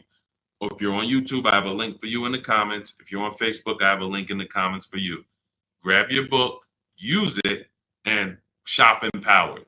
The old days are over. The days of going into dealerships, over. Spending more than 30 minutes in a dealership, over. You'll never do that again. Begging for discounts, over. Not knowing what to say, hoping, oh man, they told me don't tell them I had a trade. All of this garbage that they've been trying to, none of this stuff works because you're not employing competition. So all of those days of that's over. Watching social media videos, all right, man, let me try to remember this. All of that is over because we have the blueprint. It's already 5-star rated. You can Google it. Thank you to everybody who's reviewed the book on Goodreads. We appreciate you. We couldn't get to this many reviews and a 5-star rating without you guys taking the time to rate the book and review it. But grab your copy. As long as you get there before the 30 minutes is up, that welcome offer is only good for 30 minutes. After that, the book does go back up to $97, which is still a great price. But $24 is better than $97. So get there before the 30 minutes is up. TikTok bio, Instagram bio, YouTube comments, Facebook comments. Use the book and go win. All right? Unlearn everything you've been taught. That's the key. Leave everything you've been taught at the door. Trust this process. Success is guaranteed. All right? God bless you. I'll see you on the next stream.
Welcome to Car Shopping Questions and Answers. If you are car shopping now, or you will be in the next 6 months, I want you to type me in the comments. We're about to go live, do some serious car shopping Q&A for the next 45 minutes to an hour. So you can start typing your questions, as many questions as I can get to in an hour. We'll get through them. And what you often will see, that someone else is going to ask the same question you have. So a lot of times you'll actually, even if you can't get your question into the stream, because usually by the time we get 20, 30 minutes in, we got lots of questions and we don't always get to them all. But usually someone else will literally ask the same question that you have. So, so we can start talking. I'm just sharing this to Facebook now. This entire stream is sponsored by my new digital book. It's called Cars from Home. 7 Steps to Saving Time, Money, and Avoiding Dealerships. You can get a copy for 75% off for the next 30 minutes in my TikTok bio, my YouTube, in my TikTok bio, my Instagram bio, the YouTube comments, or the Facebook comments. And the book's normally $97. Everything we'll be going over today will be out of that book. Every answer that I give you is out of that book. So if you want the entire blueprint and you don't want to remember the things that we're about to go over, you grab the book, and obviously everything we're about to go over, we wouldn't be able to cover everything that's in the book. There's like 100 questions that'll be answered in that book. So let me just share this to Facebook, and we'll get started with the first question that we got from TikTok. So type your questions in as fast as possible, and type your questions in one shot. Don't do like a part one, part two, and because then Dolan can't bring them into the stream. Okay, Dolan, let's get going. Let's throw up the first question, please. Nora, I'm upside down on my vehicle. How do I get out or pay off early? There's two ways to deal with negative equity. One of them is easier. It depends on the resources you have. So you have the option to pay the difference, which means you are actually going to say my highest offer for my car is $18,000, but I owe $20,000. That means I have $2,000 of negative equity. I'm going to pay that off. That way I can go and do a clean transaction for my next car. I don't have baggage going into my next car. And I get to maximize the value of my current car through what we call a bidding process. So we don't trade our cars. We only get bids from cash buyers like Carvana, CarMax, Kelly's Blue Book Instant Cash Offer, AutoNation, Car Gurus, and Driveway. That's 6 cash offers we get. These are companies that fight feverishly to buy cars. They pay more than dealers, and they write checks on the spot. You literally go, have your inspection, they go into the accounting department, and they come back with a check for you. This is not like selling your car on Facebook Marketplace. So they're going to pay more than dealers. So you want to make sure, if you can, you sell to them, because that's going to be the highest offer you're going to get for your car. And that's going to be the least amount of negative equity you will have. If you can't pay the difference, then you must trade. And trading is a curse word here, because you never get what your asset is worth trading. If I wanted to trade this phone, I'm not going to get as much as I would get putting it on the open market and getting prices and offers for it. So trading is a last resort. What happens is, if you can't pay the difference, you now will go shop for your new car, find a dealer willing to sell you the car at the lowest price, and then you would ask that used car manager to value your car. I do not recommend you go into the dealer and let them just mix the deals together. Write me a deal where you work in my trade-in with my negative equity. No, shop for your car, get your best offer from a dealer, new car, used car, or lease. And then once you identify the winning dealer, that's when you say, hey, can you take a look at my car? What's it worth to you? Now it's its own separate transaction. And if your payment was this $800 a month, you'll know, now what is my old car going to add to that? If my payment was $400 a month, now I know what is my old car going to add to that. And I can see what you're giving me for it, how much negative equity I'm going to bring into this transaction. And it's an easier way to understand the numbers. You don't want to be mixing transactions if you don't have to. And the key to understanding negative equity and the cause is you don't lease. That is the cause. The only way you're having negative equity is you continue to buy cars, but you're not a long-term person. You trade them in or replace them before the loan is paid off, and someone taught you not to lease. So you're going to continue to be in this repetitive cycle because you don't lease. There are emergency situations where you need to switch cars, but if you're not keeping your cars 8 years, this is rule number 1 in my book. You should be shopping for below market lease deals, not for purchases. So that's your 2 options. Decide which one you can do, and then you make your move. Now, and also keep in mind, you have loan to value ratios when you have to transfer. The bank's only going to approve about 20% of what the actual new car price is. So whatever car you're buying, if you're buying a $30,000 car, the bank's only going to approve 20% more than that. They're not going to allow you to slap $10,000 on a $15,000 car, because they're only, they have loan to value ratios. So what you want to do, if you have a large amount of negative equity, you want to shop for cars, and you want to shop for cars that you can get big discounts off of. There's certain cars that have rebates. They're not listed. But in my system, what I do is I teach you how to get bids on cars. You know, we have some people, I mean, I'll show you people who've gotten 15, 20, 30,000, $27,000 off. I'm not going to exaggerate. The biggest discount we've helped someone get using our strategies is Milligan on her Mercedes-Benz. She got $73,000 EQE, and she paid $51,000 for it, 54. It's $27,000 off. I got it up here. So if she had, let's just say she had 15,000 in negative equity, it's no problem. She's not going to blow out the loan to value ratios because she got a huge discount off the new price. So it's going to fall within the bank's parameters. But I hate negative equity. I call it the devil to your car deals. I call it the bad credit for people with good credit. So it's important that when you get out of it, you know what the cause is, because if you don't know the cause, you'll be in negative equity again in 3 years. Most of you who have negative equity, you should be moving from a purchase into a shopping for below market lease, and stop tying up your money in these cars, and you'll never have negative equity again. 8 long-term people who keep their cars 8+ years, you never have negative equity. See, that's, you know, there's a reason for that. I'm keeping my car, I'm paying it off, I'm beating depreciation, I'm getting all the money out of my car. Short-term people should not be buying their cars. Go ahead, Dolan.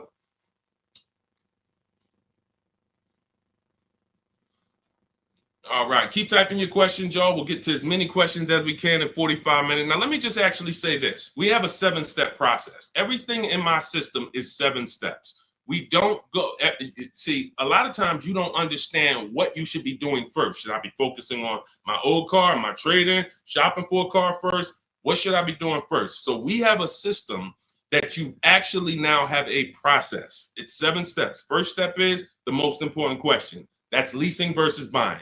How are you going to beat depreciation? Because you're about to buy a depreciating asset. If you buy a depreciating asset with no plan to address or beat the depreciation, you are going to lose like everyone else loses. So we need to see, am I going to beat depreciation with a long-term purchase, or am I going to beat depreciation with a below market lease? Long-term purchase, I got to tie up my money.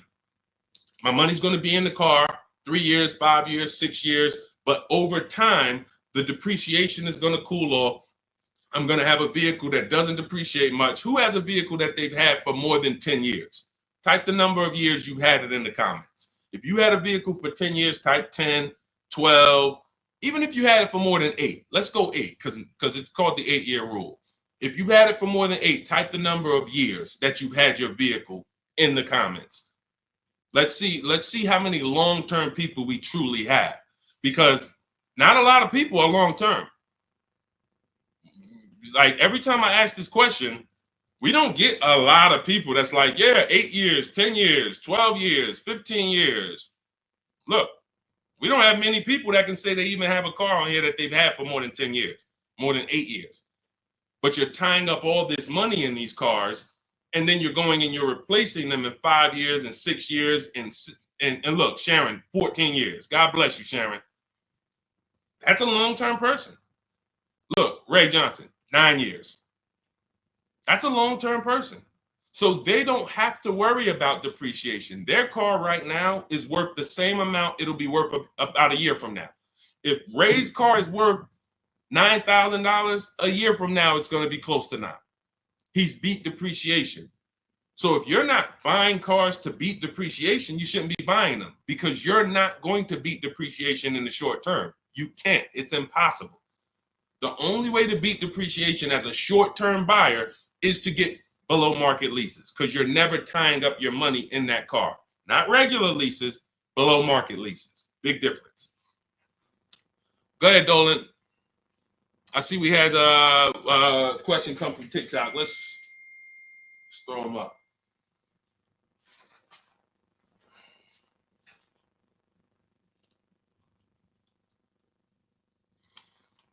Okay, what about a fun car? I'm planning to keep my brand new car for 5 years. My previous car was a lease and traded in since I had positive equity. That you're going to lose. Keeping a car for 5 years, a brand new car for 5 years, you're going to lose. And I'm going to show you how big you're going to lose by doing this. You can't keep a car for 5 years. If you're telling me you plan to keep a brand new car for 5 years and then replace it, this is the depreciation curve. This is the depreciation curve. You're going on a sliding board. Whatever you paid for this car, let's say you paid $35,000. In 5 years, that car is going to be worth $17,000, maybe $15,000, depending on how much you drive. You're literally going down a sliding board, and then you're going down another sliding board when you get your next car. You're wrapping up money in these cars. Now, when we look at somebody like Ray, who kept his car for 9 years, his depreciation curve doesn't look like yours. It looks like this. See, this is what it looks like when you first buy the car. You're losing value every single day. You're losing thousands of dollars in value on a yearly basis. So when you go and say, all right, I'm going to just go buy this car, tie this up. Let me show you why you can't do that compared to someone who's leasing. You're going to spend thousands of dollars more. So you take somebody who got a below market lease like Zafrina. No, that's too. Let's use Zafrina. She gets a $65,000 vehicle. She's paying $579 a month. $65,000 vehicle, $579 a month. That's what we call a 1% lease or below. When you have your lease payment is 1% of the MSRP or less, that means that's a 1% lease or lower. She has a 0.88% lease. Now, she's not, over the next 3 years, she's going to invest in this car, $579 times 36. She's going to invest $20,000 to drive a $65,000 car. Now, if somebody bought this $65,000 car, what's their payment? Every $5,000, remember this rule, is about $100 a month on a 5-year loan. Remember that rule.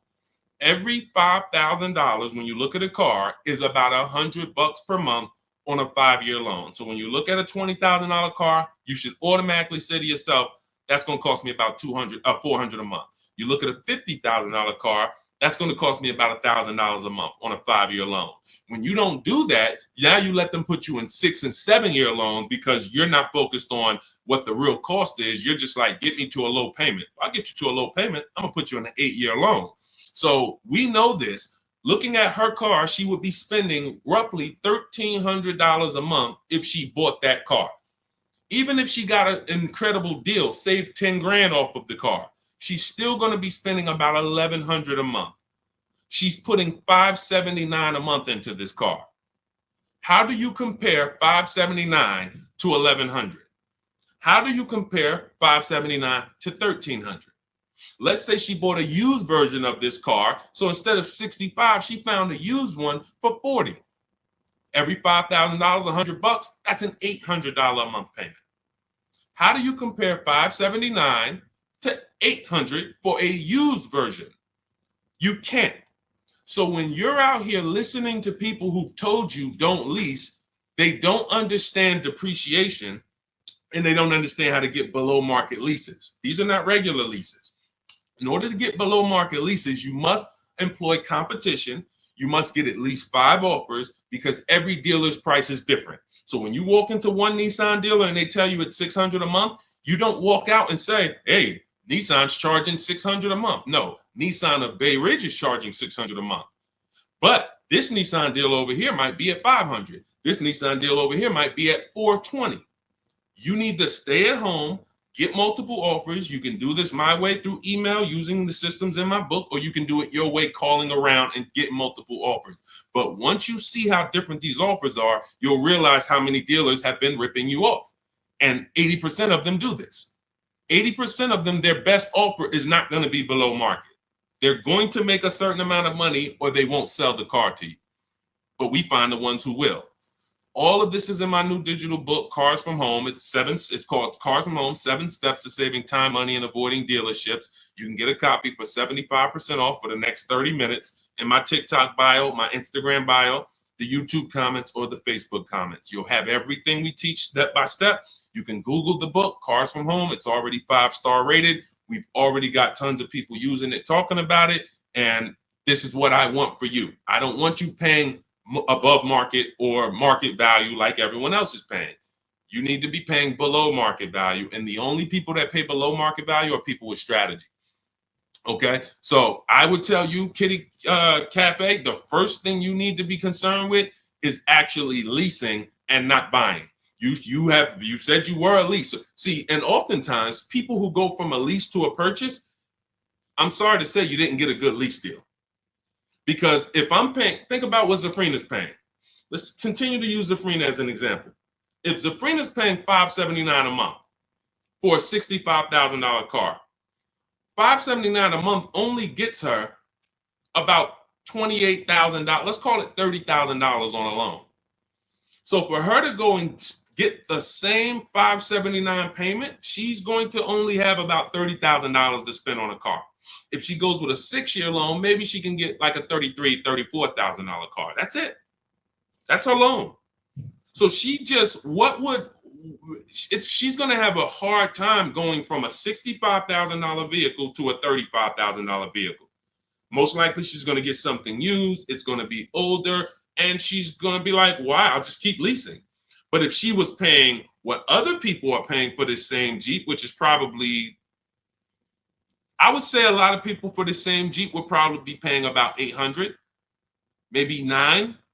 People with no strategy, they're probably paying $900 a month to drive this $65,000 car. It's easy to justify.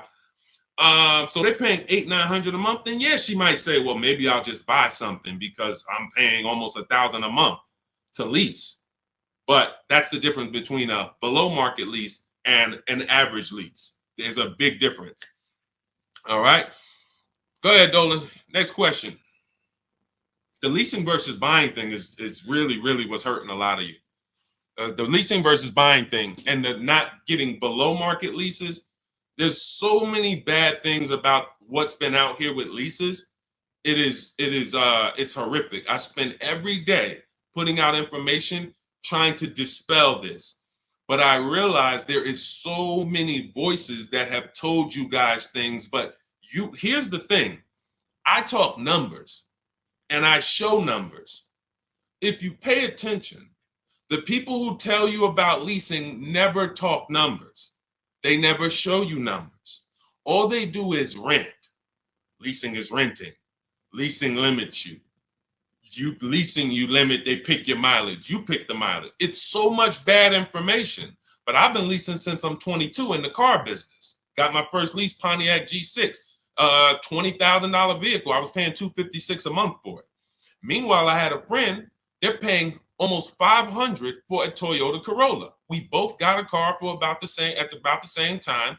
They're paying $500. I'm paying $256.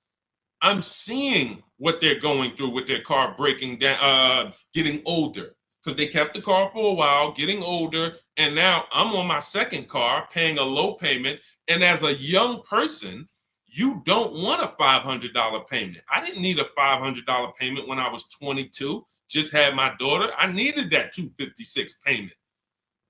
They had just had a family too, but they got to come up with $500 a month to drive about the same price car. The Corolla and the Pontiac G6 at that time were about the same price.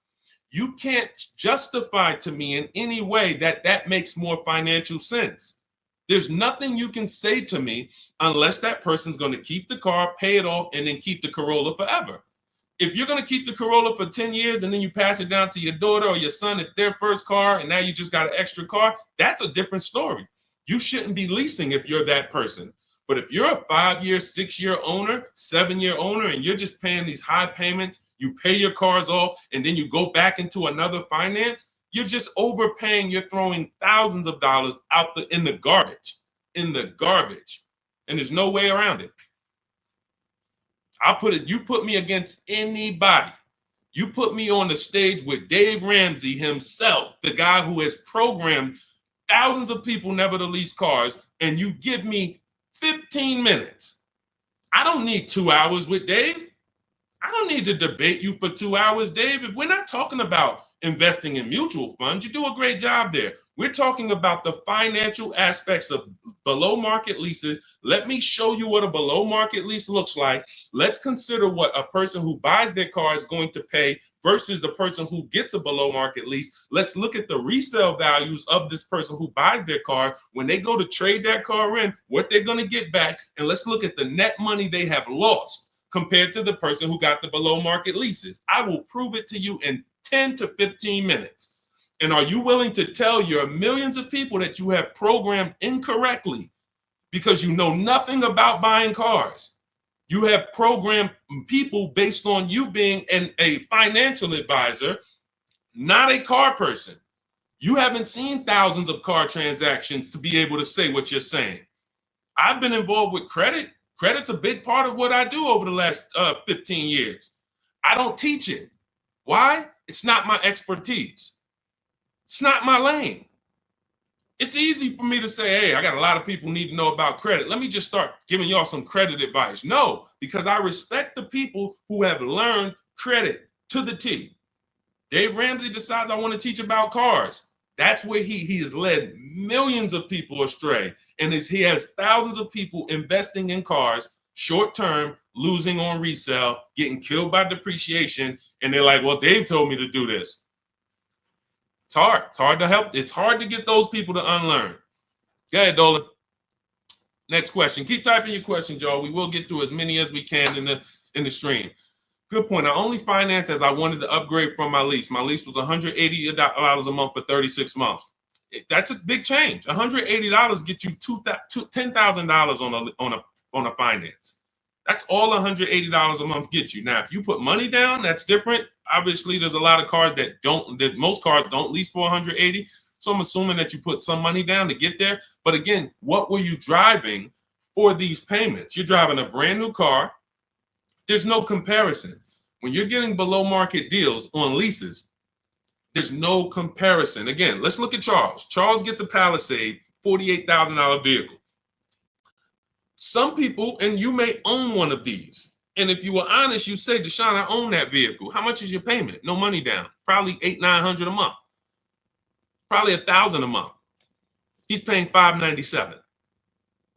Some people say, oh, Deshone, don't they limit you on mileage? No, you pick the mileage. Look at Jen. Jen got her Honda CRV. She's paying $512 a month. It's a $40,000 vehicle. That's normally $800 a month to buy on a 5-year loan. She's paying $512 a month, and then she upgraded the mileage from $12,000 to $18,000, and her payment went from $512 to $563. 40 some odd dollars. She gets to drive as much as she wants, as she needs to drive, not as much as she wants to drive, as much as she needs to drive. And the problem that that you may have with leasing is you didn't get the mileage you needed, and then you started blaming the lease. You knew you drove 15,000 miles a year, but instead of getting 15,000 miles a year, you took the 10,000 mile a year option. You looked at the payment for 10,000 because you might have not been getting a below market lease, so the payment was high, and you're like, okay, well, just give me the 10, and then you know you needed 15, so now you're going to pay the penalty based on not the lease's fault, based on you. You could have paid $45 more per month, got every bit of mileage you needed, and then you could have enjoyed your lease hassle-free, dropped it off in 3 years, no problem. So people are blaming the lease for their lack of understanding about how they don't pick the mileage for you on the lease. You pick the mileage. We got people who drive 25,000 miles in lease because they don't want to keep their cars tied up and have that depreciation on a car they own. If they drove 25,000 miles, any high mileage drivers, type HM into the comments. Any high mileage drivers, you drive over 18,000 miles. If you bought your car, tied up that money in that car, and depreciated it with high mileage, that car is going to be worthless in 3 years because you put 75,000 miles on it, and then you come back to replace it, and you have 15 grand of negative equity, and you wonder why. You depreciated the car. Meanwhile, when I was at Hyundai, I worked at Hyundai as a manager for 6 weeks. I had a guy who came in, he was dropping off his lease. I learned something incredible. I said, car had 72,000 miles on it. I said, you leased this? He said, yeah, man, I used to buy. I stopped buying because I would always have negative equity. I only lease now. 25,000 miles a year. I drop it off every 3 years, get me a new one. I'm in sales. I looked at his lease contract and I saw that his payment was less than $200 a month more than what a normal below market lease on that Sonata was. If a normal below market lease was $350, he might have been paying like $550, $525. It wasn't $700. He was paying a couple dollars more, but he could drive 25,000 miles a year, drop that thing off, never have to worry about negative equity. Mileage doesn't stop you from leasing. It's not about how much you drive. It's about how long you're going to keep the car. because a below market lease is how we beat depreciation or long-term ownership. Nothing to do with how much you drive. You pay for the mileage whether you buy or lease. Doesn't matter. Go ahead, Dolan. Keep typing your questions, y'all. We'll get through as many as possible. What's up, Ashley? What's up, Kenyari? What's up, boss babe? Ashley, good to see you. But I made my wife lease a brand new electric Equinox, $350 per month, and no sales tax. The $180 was a 2021 Corolla lease before the chip shortage for $3,000 down. Solid, solid. These are the things that you don't want to get away from until you're ready to keep a car long term. If you are leasing and not keeping cars 8 years, keep leasing. Make sure you're getting multiple offers so that you can get these below market leases, so that you're not paying these prices on the commercials that you see with $5,000 down and all of this tax that's not included. We are getting below market leases, and in order to do that, you must get 5 offers, at least 5 offers. Now you get these below market leases, and you keep doing that until you are ready to buy something. Because as Cafe just said, if he's paying $3,000 down, $180 a month, somebody who bought that Corolla is paying $3,000 down, $500 a month, because a Corolla is probably about 25 grand now. So that's a $500 a month payment with their taxes that they're paying when he's paying $180. This is not, look, for a brand new electric Equinox, he's paying $350 a month. This is someone else who knows how to get great lease deals, whether he's negotiating for them or whether he's calling around getting multiple offers. It doesn't matter. He's getting prices that you are not getting. And that's the prices we get. You want to understand that all prices aren't the same. There's below market price, there's market price, there's above market price. Above market is for the people with no strategy. You just walk in and you sign the deal. You might say no one time, and then the next offer you sign it. Market value is for the negotiators who are trying to feel for the bottom. You don't know where the bottom is, but you say, hey, take $2,000 off, we got a deal. Give me invoice price, we got a deal. You're paying market value. You're not getting anything special because there's hidden money, rebates, incentives that you don't know about. There's markups in the lease contracts, in the money factor, money hidden, you don't know about. And you'll never know about it until you get multiple bids. But below market price is reserved for the people who are shopping multiple dealers. We do it from home, getting multiple offers, and now you're paying $350 a month for a car that other people are paying $600 a month to own. You cannot justify pulling up in the same car and one of you is paying $350, one of you is paying $600. But the one who's paying $600 says, well, I'm going to own this. But by the time you pay it off, you're just going to turn around and get another car and do it all over again. So you never win, ever. It's a bad way to move. Go ahead, Dolan.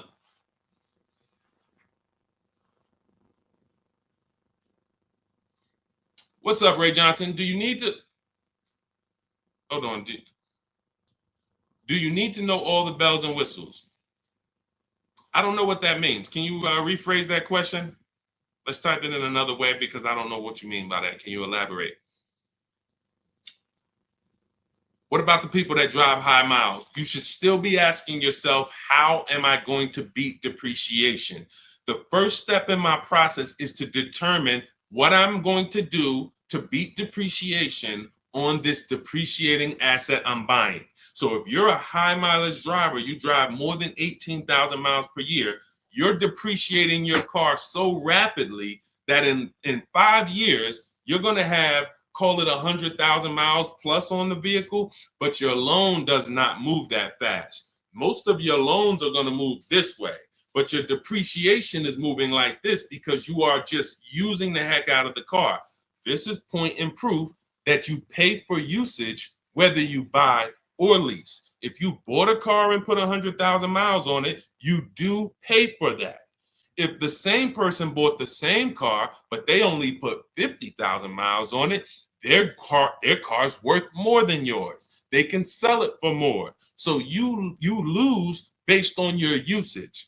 So in the short term, you can't win driving high miles because you are literally destroying the value of your car. Then you flip to another car. That'd be like you doing this. Hey, do me a favor. Give me this car, let me depreciate it like crazy, then let me swap it out and let me get this car depreciated like crazy, and you just keep doing it. Depreciate it like crazy, but you're never getting to the point where the car is paid off and now the car starts to depreciate like this. That's for the people. If you have a car that you've had for 10 years, 12 years, 9 years, 14 years, this is what the car is depreciating like. You're losing a little bit every year. If it was worth 9,000 this year, it's probably worth 8,200 next year. You beat depreciation. And that's when you enjoy, this is the benefits of ownership. This is what I call in my book, the reward stage. You don't get here without long-term ownership. And if you're not built for long-term ownership, that is okay. But what you should be doing is doing what my client who was in Hyundai did, doing your high mileage lease, shopping for a below market lease, and then driving the mileage you need and dropping off your car in 3 years and going and getting a new one over and over again. You're never tying up your money in these cars. If you're going to tie up your money in these cars, you better have it in there for the long run. If you're going to tie up your money for 5 years in a depreciating asset, you are losing money in depreciation. Like you can't get it back. That's why you're never happy with what the car is worth. When you come and find out what your car is worth, you're like, I can't believe that's all you're giving me for my old car, because you're thinking about how much you put into it. Long-term owners like this, those of you who have cars that you kept for 12 years, you're not thinking about the resale value, right? Right or right? You're like, Sean, I got so much money out of this car. I had this car, man. The transmission went out. I put a new transmission in it. I got my money out this car. That's the benefit of buying. And if you're not buying, you should be if you're not getting there, you should be shopping for below market leases, never tying up your money in these cars to begin with. It's only 2 ways. Get out the middle. It's 3 people. Long-term keepers, short-term leasers, then it's the people that's stuck in the middle. You buy your cars, trade them in. You lease the car, you buy the lease. Stuck in the middle. Go ahead, Dolan. All of this is in my new digital book. If you're like, Deshone, there's no way I'm going to remember this. You can get my new digital book. It's called Cars from Home, 7 Steps to Saving Time, Money, and Avoiding Dealerships. It's already 5-star rated. Thank you to everyone who has rated and reviewed the book on Goodreads. We appreciate you. You can get your copy. It's normally $97, but for the next 30 minutes, you can get your copy for $24, which is 75% off if you get to my TikTok bio, my Instagram bio, the YouTube comment link, or the Facebook comment link before the 30-minute timer hits 0. After the timer hits 0, price does go back up to $97, and it's worth every penny of $97. This book will be the top 3 most valuable books in your library. And when I say valuable, I mean the books that save you money. There's only a few books. I got a bunch of books. You guys can see I'm grabbing them. There's only a couple of these books that have actually put money in my bank account or helped me save money. There's not a lot of them.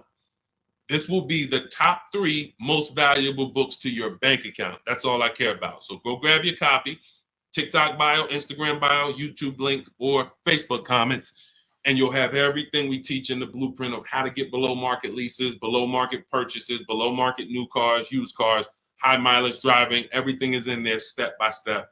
It's a blueprint. All right. Go ahead, Dolan. All right. Buy a car for the first time. I'm going through my bank. My budget is $8,000 and I finance the rest. So you have $8,000 cash. You want to see, can I get a vehicle without using that cash? So if you're talking about financing, first thing you want to decide is, what can we get without a down payment? So depending on where I want my payment to be, let's say $350 a month.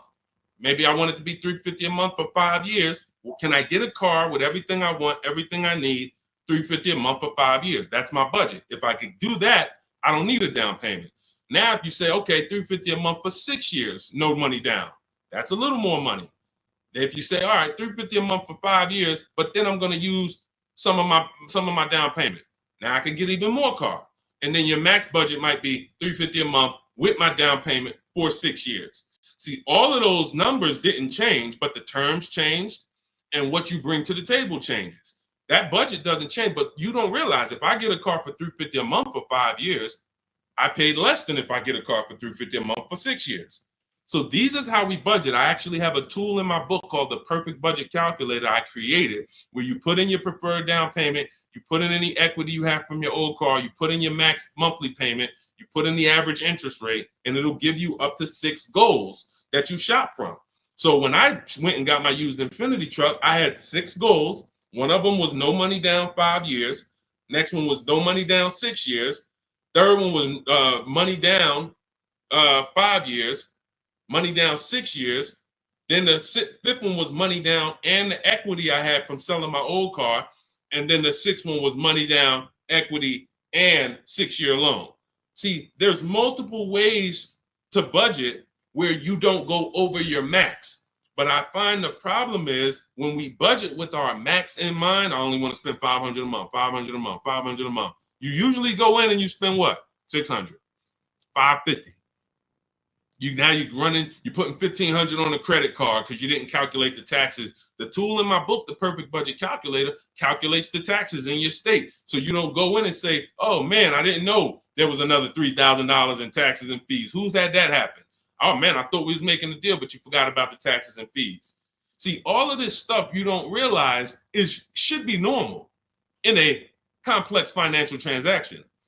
But what they've taught you in the car business is to just treat car buying like you're buying a TV because it makes them very rich. I've been in the business for 14 years. I sat next to people who I know shouldn't be in the business, but they're not going to get them out the business. They make a lot of money for the dealerships. They'll always have a job. Even if they get fired here because the customers start complaining, they'll go there and they'll say, hey, look, I made 300 grand at my last place. Oh man, when can you start? These people are always going to have a job. So when you look at the industry and say, okay, if this is what the industry is like, what do they care about me? They don't. The 20% of dealers who get up every morning and they do the right thing. They want to beat their competition. They're honest. They want to make sure that they're giving you the best service. It's 20%. 2 out of 10. You're going into your local dealer and you're buying from them, not realizing that's an 80% dealer. All they do is make a lot of money on their customers. If they can't make a lot of money on their customers, they won't sell the car. And you know what's beautiful about the car business? For those of you who are wolves and sharks and evil, it's not about the customer winning. It's about you making the customer think they won. I'm going to say that again. For those of you who are like, what business could I get into where I can make 200 grand?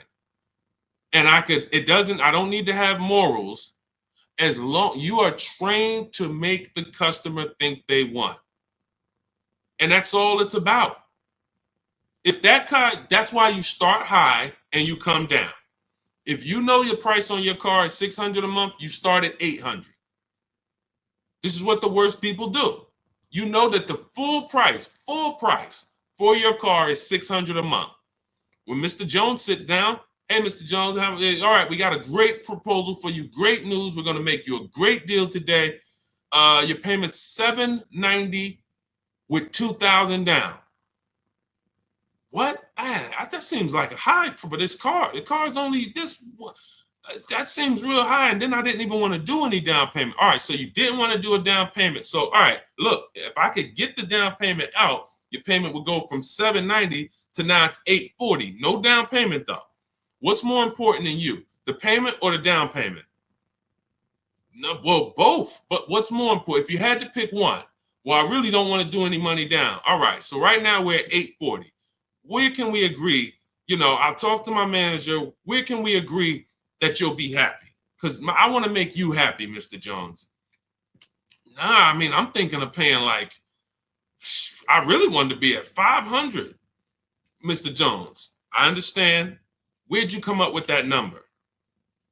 I just thought I'm looking at the car. I'm thinking, 500 seems fair, but follow me, Mr. Jones. You're looking at this car. You know where the demand is. You know there's no cars around. This is all stuff that's not true. You don't know where the demand is because you haven't shopped.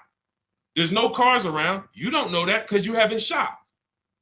But these guys we are absolutely trained to, if you want to use your powers for evil, it is very easy to get you.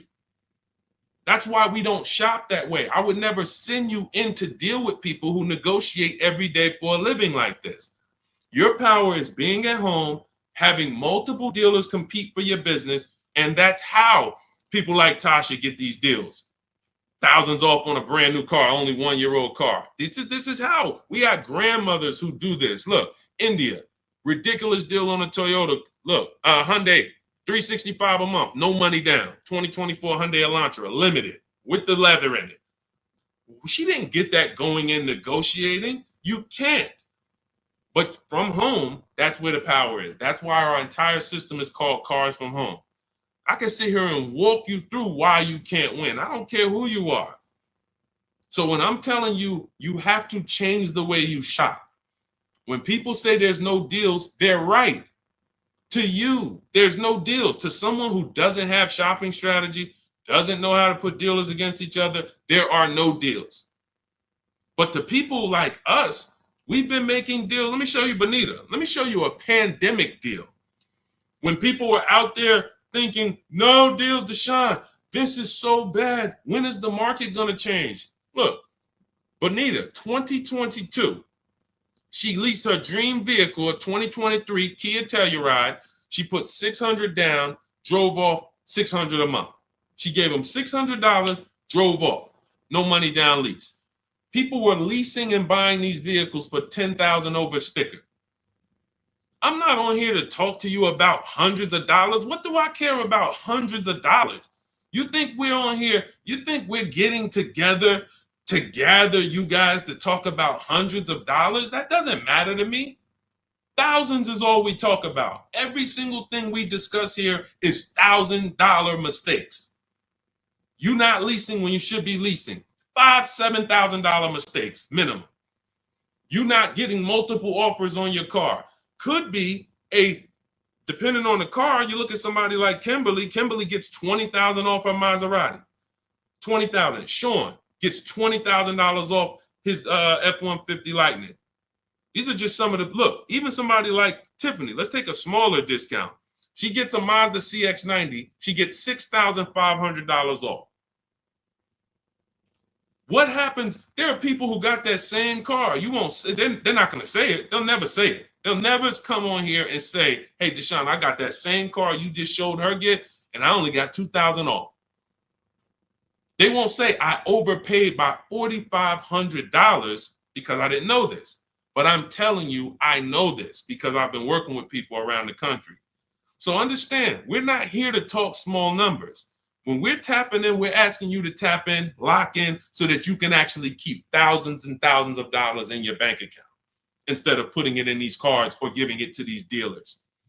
That's it. So everything we discuss is out of my new book, Cars from Home, 7 Steps to Saving Time, Money, and Avoiding Dealerships. It's a 7-step process. Doesn't matter whether you're leasing, 7 steps. Doesn't matter if you're buying new, 7 steps. Buying used, 7 steps. You want to sell your leases, which who didn't know you could sell a lease? Put a question mark. Who didn't know you could sell a lease? Type a question mark in the comments. Question mark. Deshone, what do you mean you could sell a lease? Okay, thank you. We're renovating with the jeans. Okay, look, Lynn, Brooke, Miss Tucker. Look. How much does that cost you? Not knowing, and we begin to teach people to do this during the pandemic because every single car was $7,000 to $10,000 more than it was truly worth.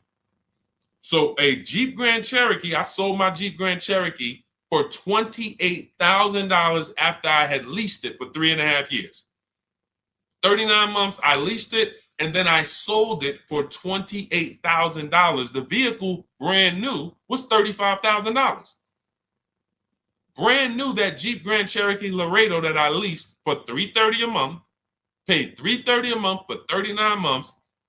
I sold it for $28,000. CarMax won the bid, and I put $9,800 in my pocket. I helped my mother sell her lease on her Mazda CX-5 for $10,200 in equity she put in her pocket. Now, those equity numbers don't exist anymore. That was a once in a lifetime seller's market. Well, so far in our lifetime, so far, there's people who still want that. They still are basing, and you may know people who are like, hey, well, I'm gonna buy this car and I'm gonna flip it because I bought a 2019 Mustang and then I sold that Mustang in 2021 and got all my money back. Try that again. You're gonna lose everything. It's over. It's over. That was a limited inventory, global shortage, chip shortage. Everything's worth $7,000 to $10,000 to $12,000 more. Those who cashed out won. Those who cashed out at that time won big. You can look back over history, and I helped a lot of people do that. You can look at my videos. Some of my biggest videos, 5 million views, 3 million views, was how to cash out.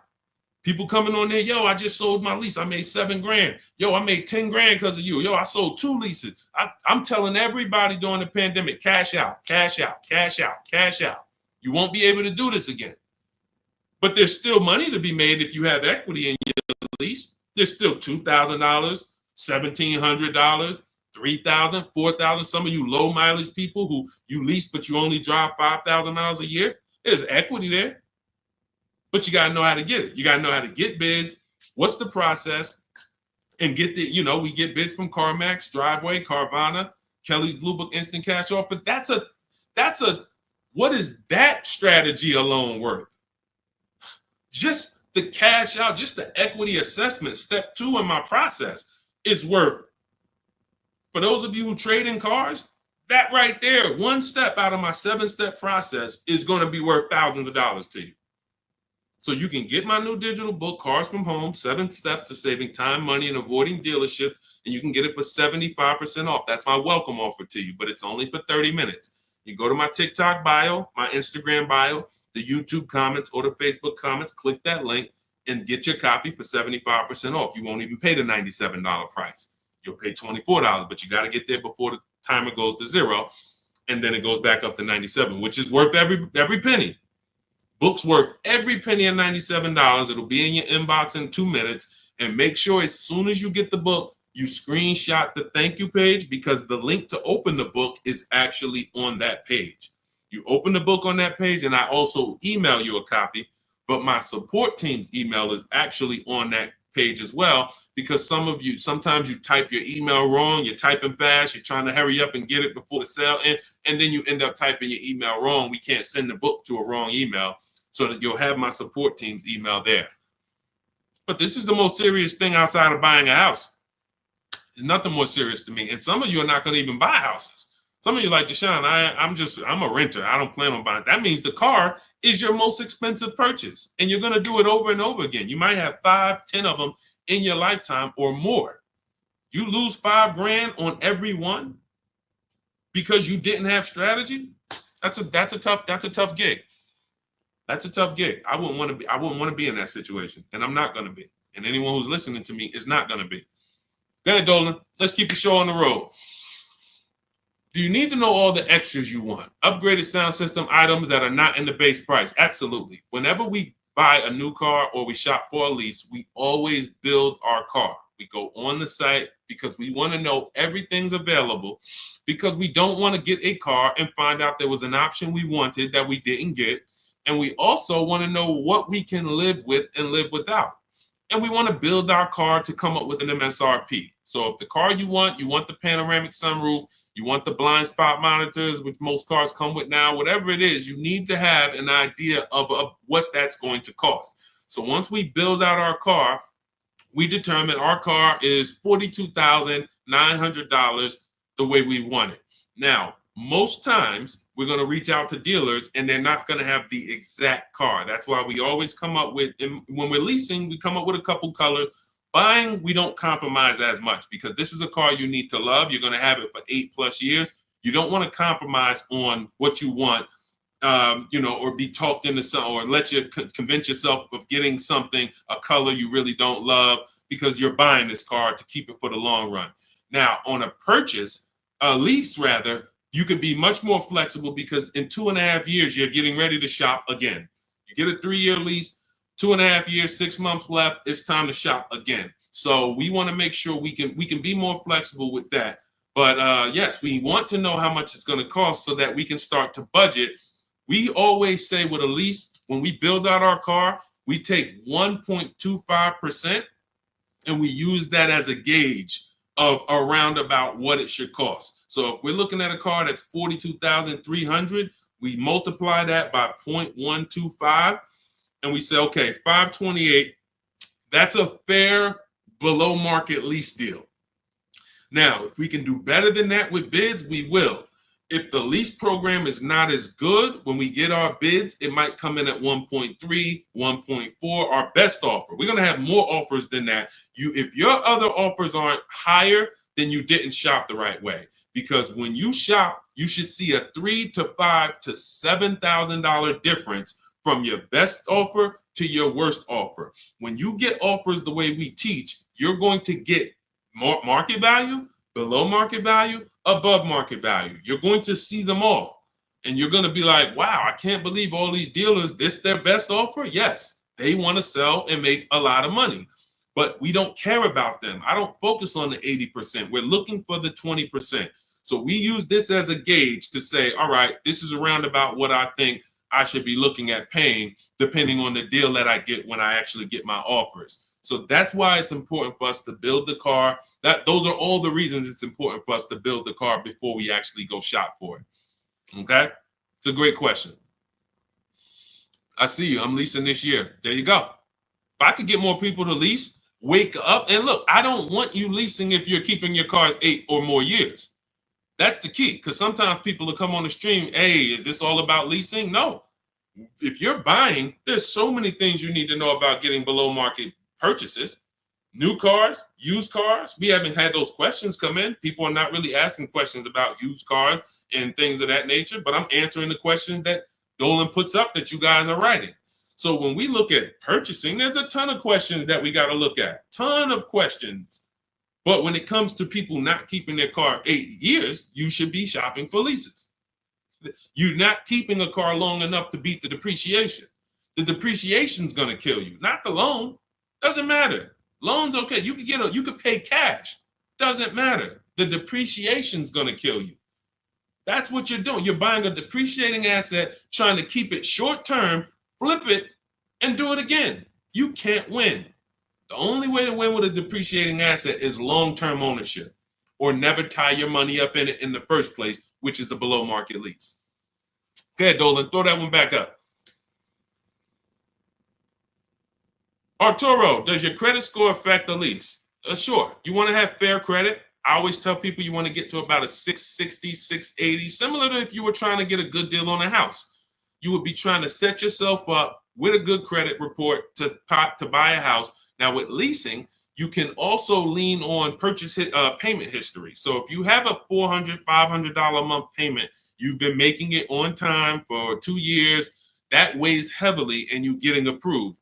I always say it's nothing that gets you approved for a new car like a paid on-time payments for your old car. The banks look at that and say, well, hey, we can see, yeah, credit cards might be high, but they never miss the payment on their car. They never miss that $500 payment. That means something to the banks when your credit score is a little in that marginal in that marginal range or that mid range. So I always tell people, get to a fair range, work on your credit so that you're able to lease, and don't tie up your money in a long-term purchase because you can't lease right now.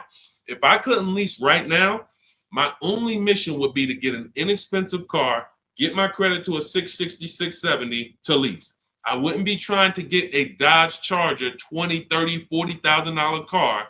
I'm going to pay 20% interest. And when I go out to replace that car, I'm going to have so much negative equity because the interest alone is going to bury me because I don't have good credit.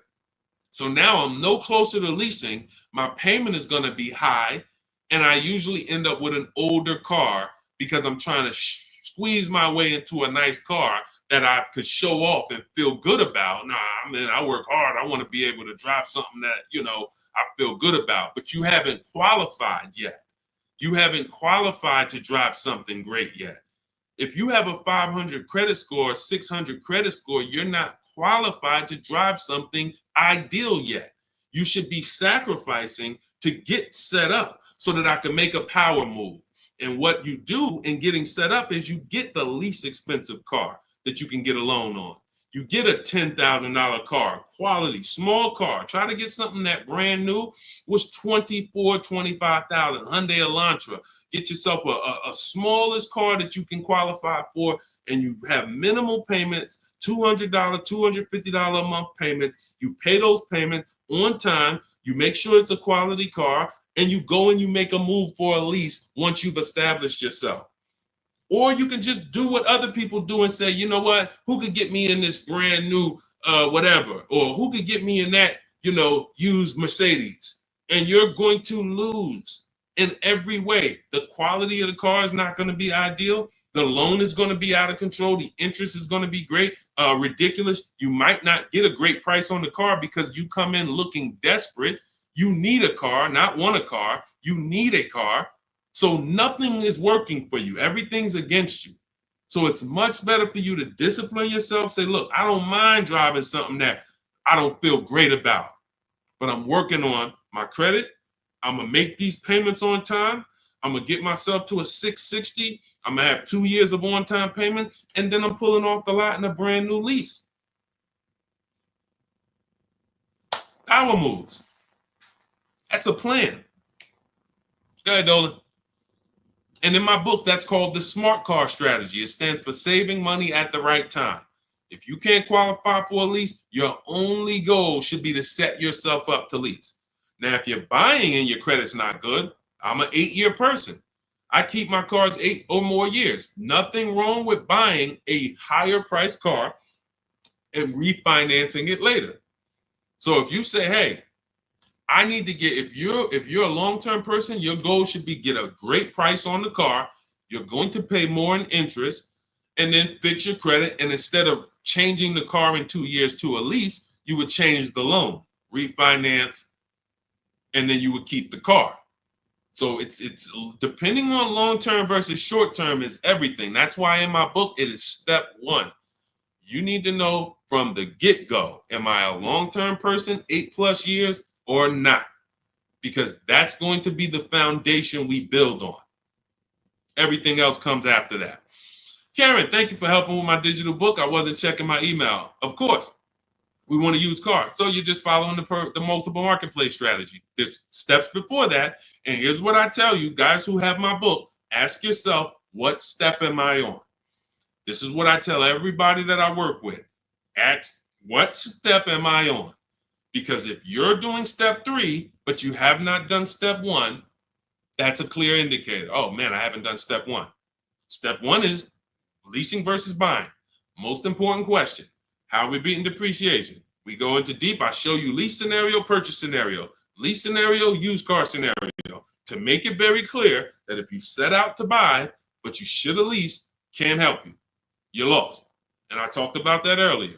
We ran Zafrina's $579 a month payment versus what a new car would cost her, which would be $900 or $65,000 car. That would have been $1,100. Or a used version was $800. So you can't compare that. If you go out and you get a great deal on a purchase and your payment's $700 a month, then that means that lease payment probably would have been $400 a month. There's no way to, how do I get out of this? You shouldn't have been in it. That's why this is step 1. So what was that question? What was that question? I don't even know how I got on that. Oh, you said I want a used car. Yeah. So so you want to ask yourself, where am I at in the process? Because we're not in the market until step 5. Step 5, we're in the market. That's when we're on our marketplaces, shopping, narrowing it down. We have specific ways we narrow down used cars. This is not just general information that you could find on social media and you Google it, how to buy a used car. Yeah, good luck. That stuff means nothing. Car salespeople are been watching those blog articles for years saying, okay, this is what they're coming to do. Don't tell them you have a trade-in. Okay, good. Stuff has been around for 20 years. What we're doing is we're narrowing it down when we get to step 5, based on title history, service records, accident history. Then we're narrowing it down and we're coming up with our top 5 choices, top 3 to top 5. Then we're verifying who has bogus fees, who put one price online that they're not going to honor. So all of these This is my top 5 list, but some of these might be fake prices. So we need to verify that. And then we're going to get the new car price to find out what the true discount was. How much was this vehicle brand new? When I bought my Infiniti truck, I narrowed it down to 4 choices. They were all white, between $30,000 and $32,000. Sounds similar. They're not. You're looking at 4 white Infiniti trucks between $30,000 and $32,000. Similar miles, all 2020s. They were 3 years old at the time. Looking at all 3, whoa, these vehicles look similar. Once I got the brand new price, I found out one of them was $46,000 brand new. The other one was $48,000 brand new. The other one was $52,000 brand new. And the one I ended up getting was $54,000 brand new. Big difference. See, so what seemingly was close was nowhere near close. The furthest apart was 54 to 46. It's an $8,000 difference between the least expensive one and the most expensive one. But without the brand new price, you don't know that. You're choosing the wrong vehicle, thinking, oh, I got a good deal. No, the good deal was that other one that you didn't pick because you didn't have the brand new price. So that's step 5. But we got plenty of things we do before that to verify the DNA of the vehicle, check the data. And look, let me be clear. It takes me 90 minutes to buy cars. I'm not putting a system together that takes days. I'm not going to do it. It's not necessary. Choosing your vehicle, that might take you days. Going and looking at cars, test driving, that might take you days. Deciding what you want. We call that shopping. That's a step in my book. Shopping, not buying. That's deciding what you want. But once you know what you want, 90 minutes. Now, first time you use our system, it might take you 2-3 hours because you're just learning. You're overthinking. Haven't trusted our process yet. That's normal. But once you see, wait, this is simple steps. I'm going to websites, putting information here, looking at this. This is stuff a high school kid would do. If I could teach a high school kid to buy a car, it'd be easier than some adults because they don't have to unlearn much. Adults, it's like, hey, but I don't have to go into the dealer. You know, hey, Deshone, I went into the dealer and this is what they said. Deshone, my dealer called me and they said this. Well, when did I tell you to talk to the dealer? I thought you were coming to use our system because you didn't want to talk to the dealers. Yeah, you're right. See, that's overthinking. Now, that doesn't mean you're going to lose because we got a lot. That's how a lot of people come. You're trained to do things one way. You have to unlearn that. But once you see what we do, you're like, man, I can do this again next time. It'll take me 2 hours. I get any car I want in the country, Bentley, Rolls Royce, Corolla. It's going to take me 90 minutes because I'm using the internet. We're emailing. You know, I'm not getting in my car and driving to a dealer. So that's what we need to focus on. I know you have the book. Make sure you're asking yourself, where am I in the process?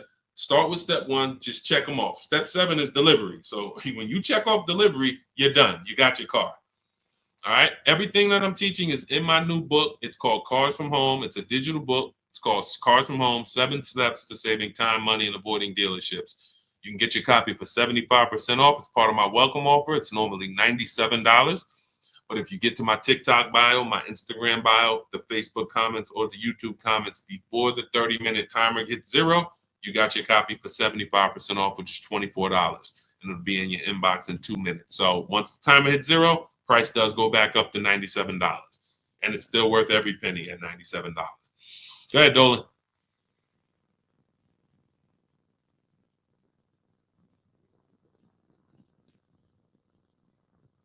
Dolan, you there?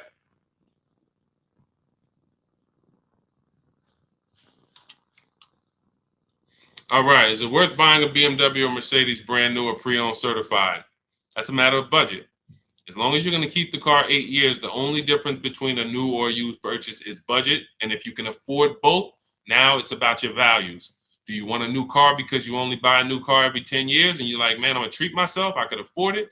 Or do you want a pre-owned car because you're like, hey, I want to treat myself, but I could also take a 2 or 3 year old one and I'll be just fine with that. Now, what I always say, if you're going to buy something close to new, 1 or 2 years old, you need to shop the new market first because you might overspend for a 1 or 2 year old vehicle because you don't know what the new market is for a brand new one. So, example, Kimberly saves $20,000 off her Maserati. Sean saves $20,000 off his F-150. Milligan saves $27,000 off her Mercedes-Benz. So when you look at these vehicles, and I show these deals, if you're on YouTube, if you're on YouTube, that's Melissa. If you're on YouTube or Facebook or Instagram, you can see these. You zoom in here, you can see she saved $27,000 off her Mercedes. And some of these vehicles, even with these leases, you'll see people have saved 10 grand, 7 grand. Now, let's take the more dramatic discounts over 10 grand. If you can save over 10 grand on a brand new vehicle, then that means when you go buy a 1-year-old one, what should you be saving? If I know that the new market is 10 grand off, then for a 1-year-old one, I'm looking for about 18 grand off. I'm not looking for 15 grand off. 5 more thousand, I'll get a brand new one. So I need to know what the new market is to know what the used market should be. Now, this is once you get to 3 years old, you don't need to do this because 3-year-old vehicles, there's a lot of options because there's only 2 ways dealers get most cars. They're going to buy them off their customers or buy them from auction, or they're going to buy them after the lease. So 3 ways. Buy them after the lease. Most leases are 3 years.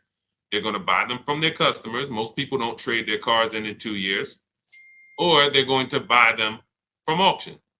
And most people are not getting rid of their cars in 1 or 2 years. So you don't have a lot of options to choose from. You have limited competition. And when you have limited competition, you have a high chance of overpaying. But if I shop the brand new market and I see, wait a minute, on this car, brand new, I could get $20,000 off. Now, some of you might say, wow, if I could afford, I'll just get a brand new one. If that's the market, because I didn't know that the discount was going to be that big. But once you see this, okay, I know I can't pay more than on a used one. See, somebody who would buy a 1-year-old F-150 Lightning, truck's normally 70,000, 73,000. So they might look at a 1-year-old one for 55 and be like, wow, that looks good. Thank you, Renovating with the Gene. They might look at it and be like, okay, wait, this is a 1-year-old vehicle and you asking 55,000 for it? That sounds good. Because it's brand new. How much is it brand new? Well, 73 brand new.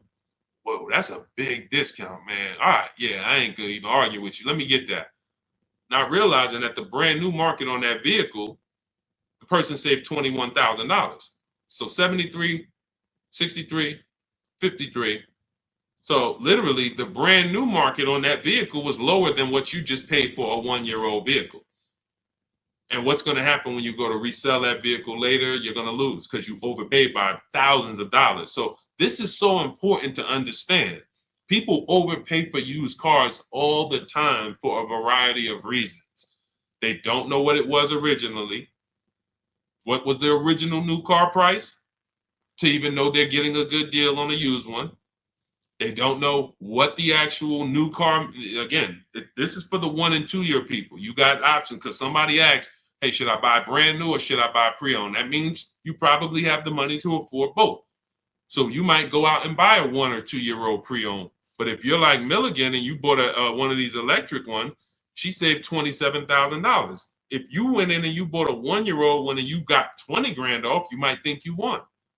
But she got 27,000 off a brand new one, which means if I saw 27,000 off a brand new one, for a 1-year-old one, I want 35 grand off. I want 38 grand off. The new market for this vehicle is very soft. So that means the 1-year-old market should be very soft. It's an extreme depreciation. Another reason why you don't buy these vehicles. Now, mind you, you know what I didn't mention? The people who paid for this vehicle and didn't get $27,000 off. It's people who are going to see this stream. Again, most of them will never say it. They have this same vehicle that Milligan has. Same $73,000 vehicle. They went in, they negotiated. They said, listen, all right, come on, man, make it 10 grand. 10 grand off. And they went home thinking, hey, honey, you're not going to believe this. Guess how much they took off the truck? How much? 10,000 off. They in there, oh, I won. See something like this? That's why you can't feel for the bottom. Negotiating and feeling for the bottom, wondering, all right, I think I'm at the bottom. That sounds good. You can't win. In fact, I've showed you multiple ways you can lose huge like that, and people are losing like that. You can't feel for the bottom. You don't know what we have as the dealers. You don't know what rebates I have. You don't know how many incentives I have. You don't know if the manufacturer sent us extra money because we got to move these vehicles. You don't know any of that. You come in and asking for the invoice. All right, invoice on a $73,000 car, 6.5% markup. All right, invoice is 57, and a good salesman's gonna fight you for invoice. They're not gonna just lay down and give you invoice, even if they sitting on 20,000 in rebates. A good salesman is fighting for every dollar of the commission. So you've been, hey, how they gonna fight? They got 20 more thousand. You telling me they got 20,000 in rebates and they gonna fight me for 1,000? Yes, because it's perception. If they take off $10,000 for you in a heartbeat, you might think, wow, you took off 10,000 a little too fast. This is how salespeople are trained. So I'm telling you, the people who believe it, they're going to win. If you listen to me, you're going to win. If you don't listen, you're going to keep losing. And when I say losing, I mean, show me your car deals. Show me your car deals. That's all I care about. Sean, I'm going to do it my way. Okay, show me your car deals. DM me. Sean, I did it my way. How this look? All right, would you bet me $1,000? I can't find a better deal than this. Would you take the bet? I'm looking at your deal. You did it your way. Yeah, I went in. I negotiated this thing. Okay. Would you bet me $1,000 that I can't find a better deal than this? Oh nah, man. I don't think I want to take that bet. I know you don't, because you don't have confidence that you actually got the below market deal. You might have got the best price from that one dealer. I don't doubt that. But that dealer is an 80% dealer, and his competition would blow this price away. But because you didn't talk to his competition, you never gave his competition an email, you never gave them an opportunity, you don't know that they would have beat this price by $3,000 or $5,000 or $10,000. That's what we do here. That's what Cars from Home is. That's why our system is called Cars from Home. All our deals, 90% of what we do is from home. 90%, and sometimes 100%. Only time we can't do 100% is if a dealer doesn't deliver or we're buying a used car. Used car, we must go to the dealer. We must test drive that. That's our last step in our process before we lock the deal up. We cannot, but we've had tons of people who never left their house. I have a couple of them on here. Delivered the car. Let's see, we got people on here. Leasing process went quick. Sent the email. Anyway, I could pull up a bunch of people who just did. That's simple, because dealers this is 2024. Like, people think Carvana is the only place that delivers cars. There's plenty of dealers, especially the 20%, that'll bring the car right to your doorstep. Look, about 5 days I walked out. Yeah. Anyway, all right. I think we've done enough. Look, everything that we've taught today is out of my new book, Cars from Home, 7 Steps to Saving Time, Money, and Avoiding Dealerships.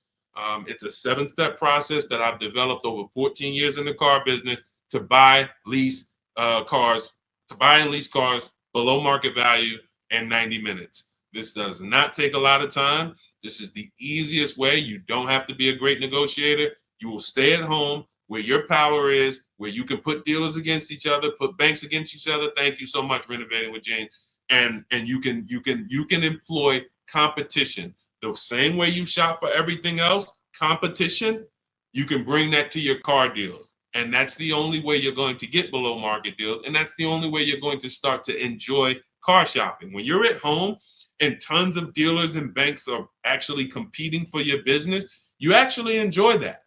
That's why when you see people like Teddy, who said that I will never lease another car any other way. Look, suppose it's a bit wordy. Look at Teddy. You got his BMW 2024 i4 M50, $73,000 vehicle.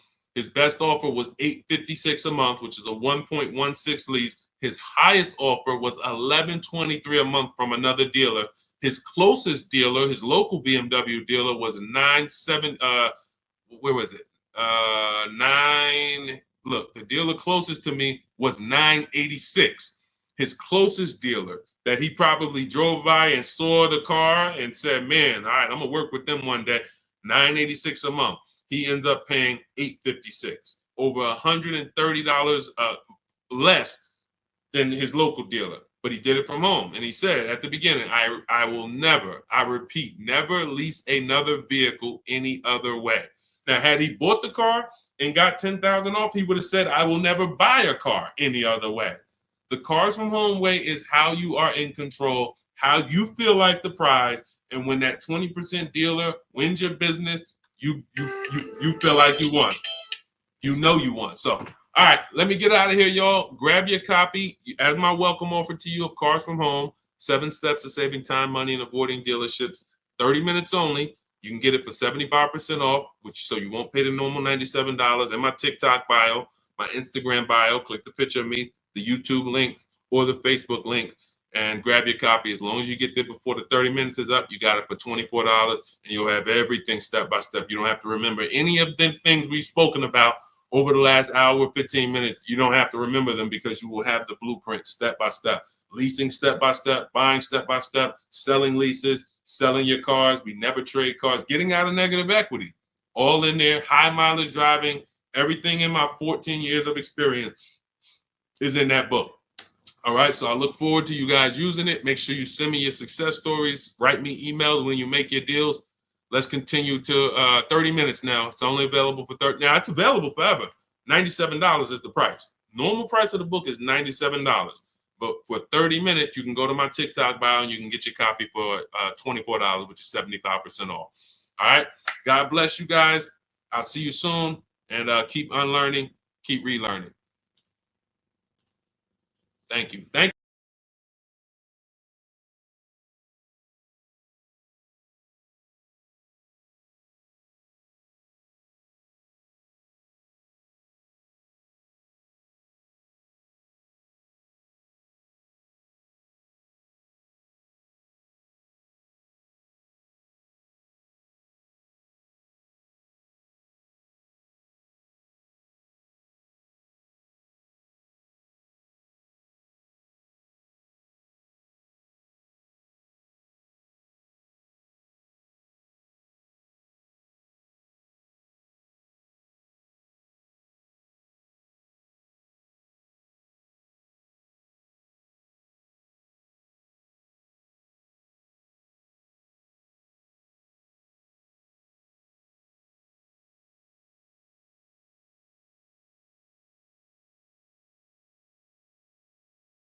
Cynthia Page, good to see you. But the first thing I want to do is warn everybody to tell your friends, sell their electric cars. Show them the video. Show them why. Because this guy just said to me, no, I really think electric cars are always going to have their place. What's going on? Good to see you, Isaac. I appreciate you. And could everyone share this broadcast if you're a sharer? I realize everyone's not a sharer, but to the sharers, could you share this broadcast? Shout out to you. Warn your friends that if Donald Trump gets in, he's already said he's going to make sure we could always have gas cars. That's good. I like a gas car. I haven't bought an electric car yet, but a lot of people have. And the minute, automakers do not want to make electric cars. Take it from me. I was in the business for 14 years. They kept dragging their feet. What they did was they made better gas cars. Who remembers the V8 engines? Rest in peace. If you remember the V8 engines, type me.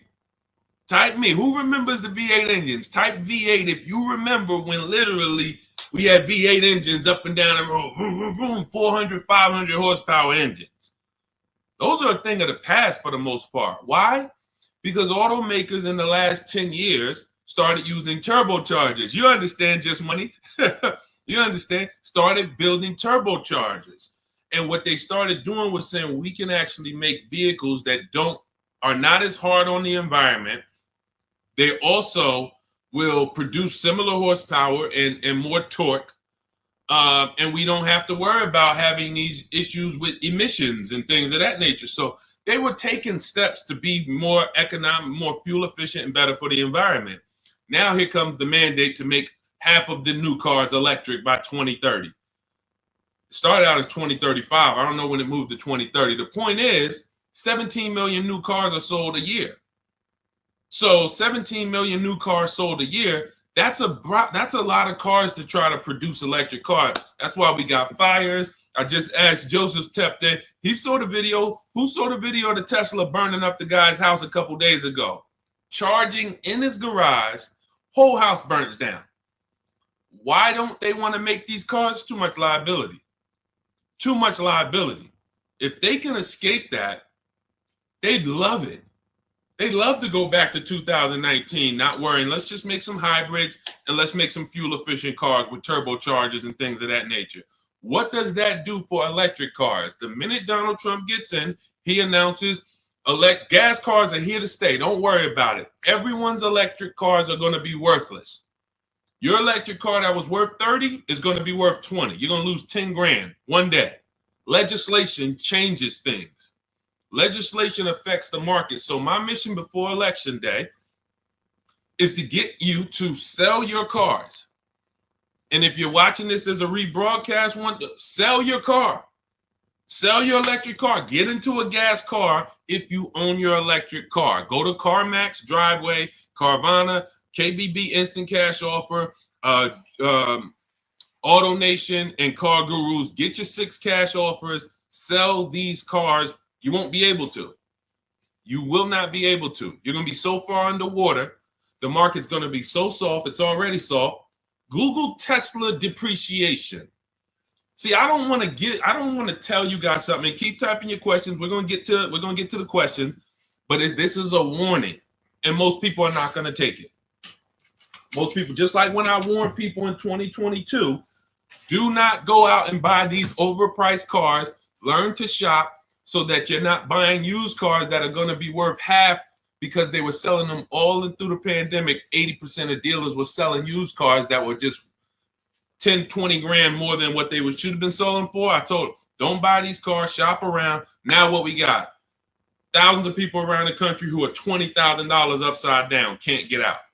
I realize though, but if I could help 10 people, if 10 people say, Deshone, you know what? My man told me, he sent me your video. I sold my Mach, whatever it is, Ford Mach. I got out of that thing right before. I'm glad. If we can help a couple people, God bless us. Sell your electric cars. You won't be able to very soon. And if you're going to keep them till the wheels fall off, then it doesn't matter. If you're going to keep it till the wheels fall off, it doesn't matter. But if you're planning on replacing this thing in 2, 3, 4 years, sell now, immediately. Get out of it right now. All right. Let's go. All right, we got a couple questions. We're live on Instagram, Facebook, YouTube, and TikTok. And, we'll be live for probably at least 45 minutes answering all types of questions. For those of you who don't know me, I'm known as Deshone, the auto advisor. I spent 14 years in the car business. Now what I do is show you how to make dealers bid for your business. Every dealer has a different price. All cars are cookie cutter. No matter how much you like a car, there's 100 of them in this country at minimum. Even the most rare cars, Bentleys, you have 20, 30 of them around the country that you can shop around so that you can see. But if you use online tools like the tactics I'm going to tell you in this live, you will save thousands of dollars. You'll get below market deals on leases, new cars, purchases very, very easily. Very easily. All right. So feel free to ask your questions. Let's get to it. I see we got a couple that came from TikTok. Dolan, you want to bring the first one up? All right, let's go. I drive a lot of miles. Is it worth it to get a leased vehicle? That's a great question. If you're a short-term person, if you're keeping your cars till the wheels fall off, no.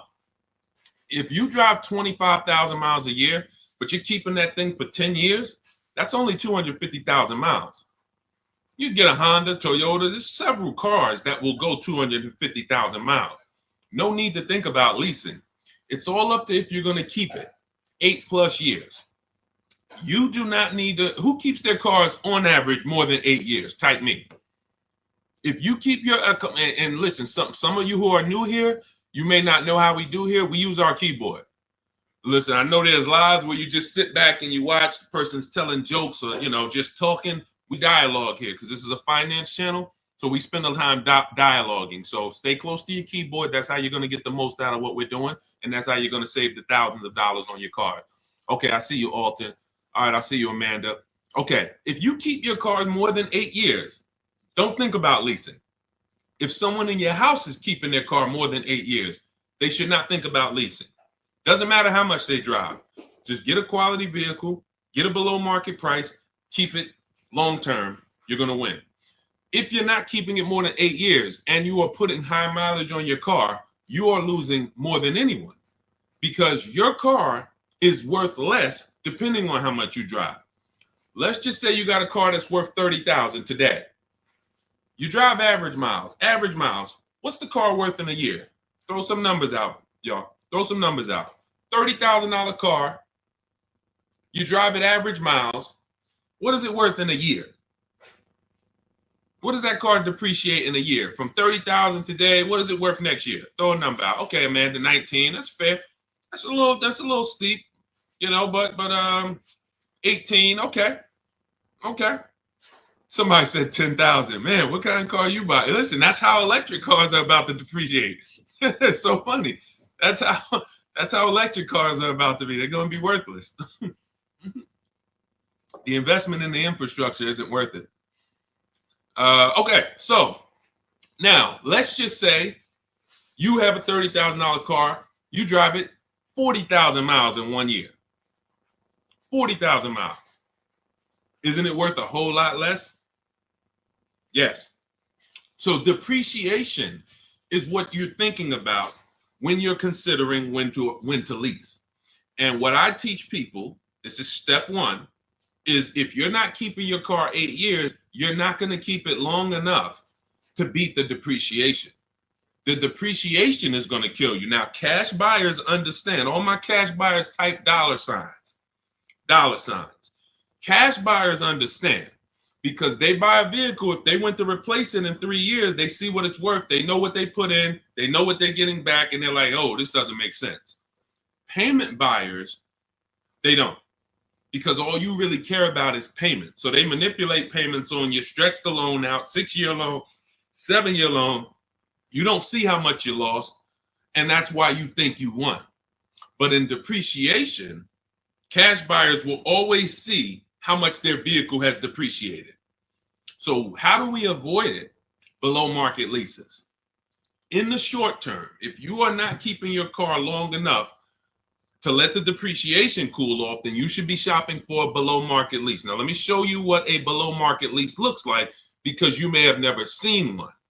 I'm sure you've seen lease commercials, 3,000 down, 4,000 down, plus tax, all of this. But this is what a below market lease looks like.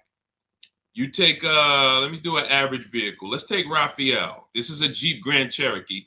Pretty popular vehicle, common vehicle. 45,000, let's call it a $46,000 vehicle. She got it for $549 a month. 1.19% of the MSRP, no money down. She gave him her first month's payment. She drove out of there. That's a below market lease. Let me show you another one. Look, India.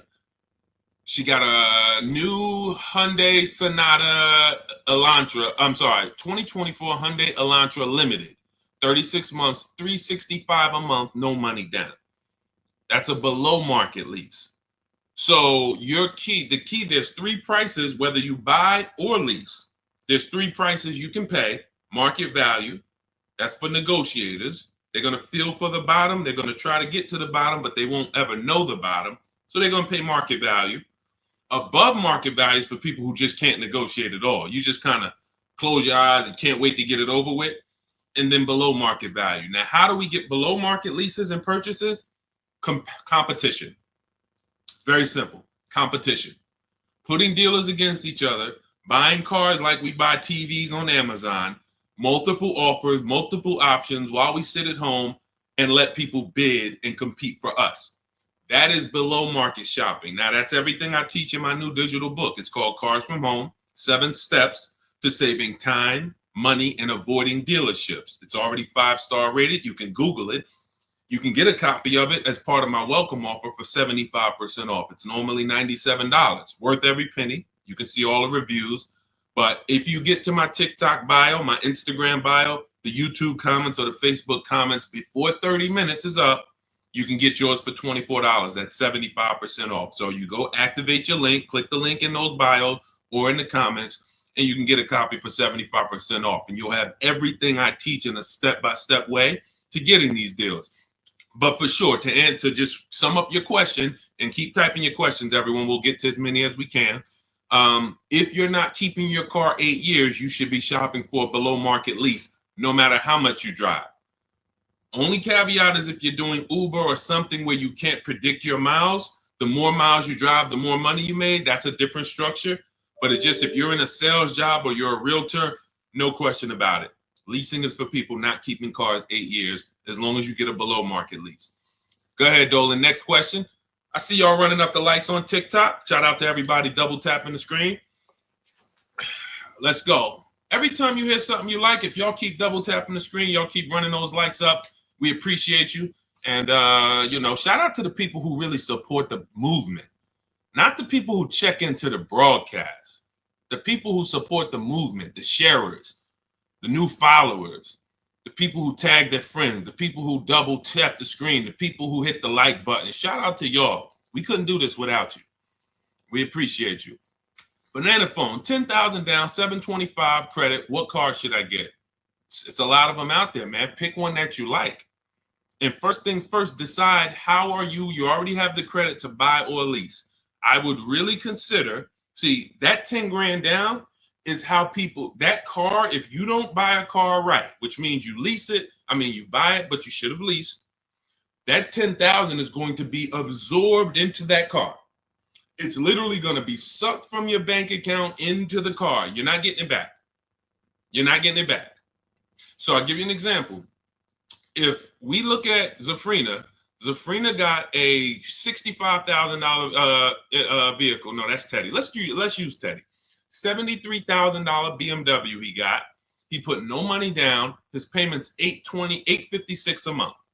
He used our system. We contact 25 dealers. Now you can do it your way. You want to call around, talk to managers, get offers. That's fine.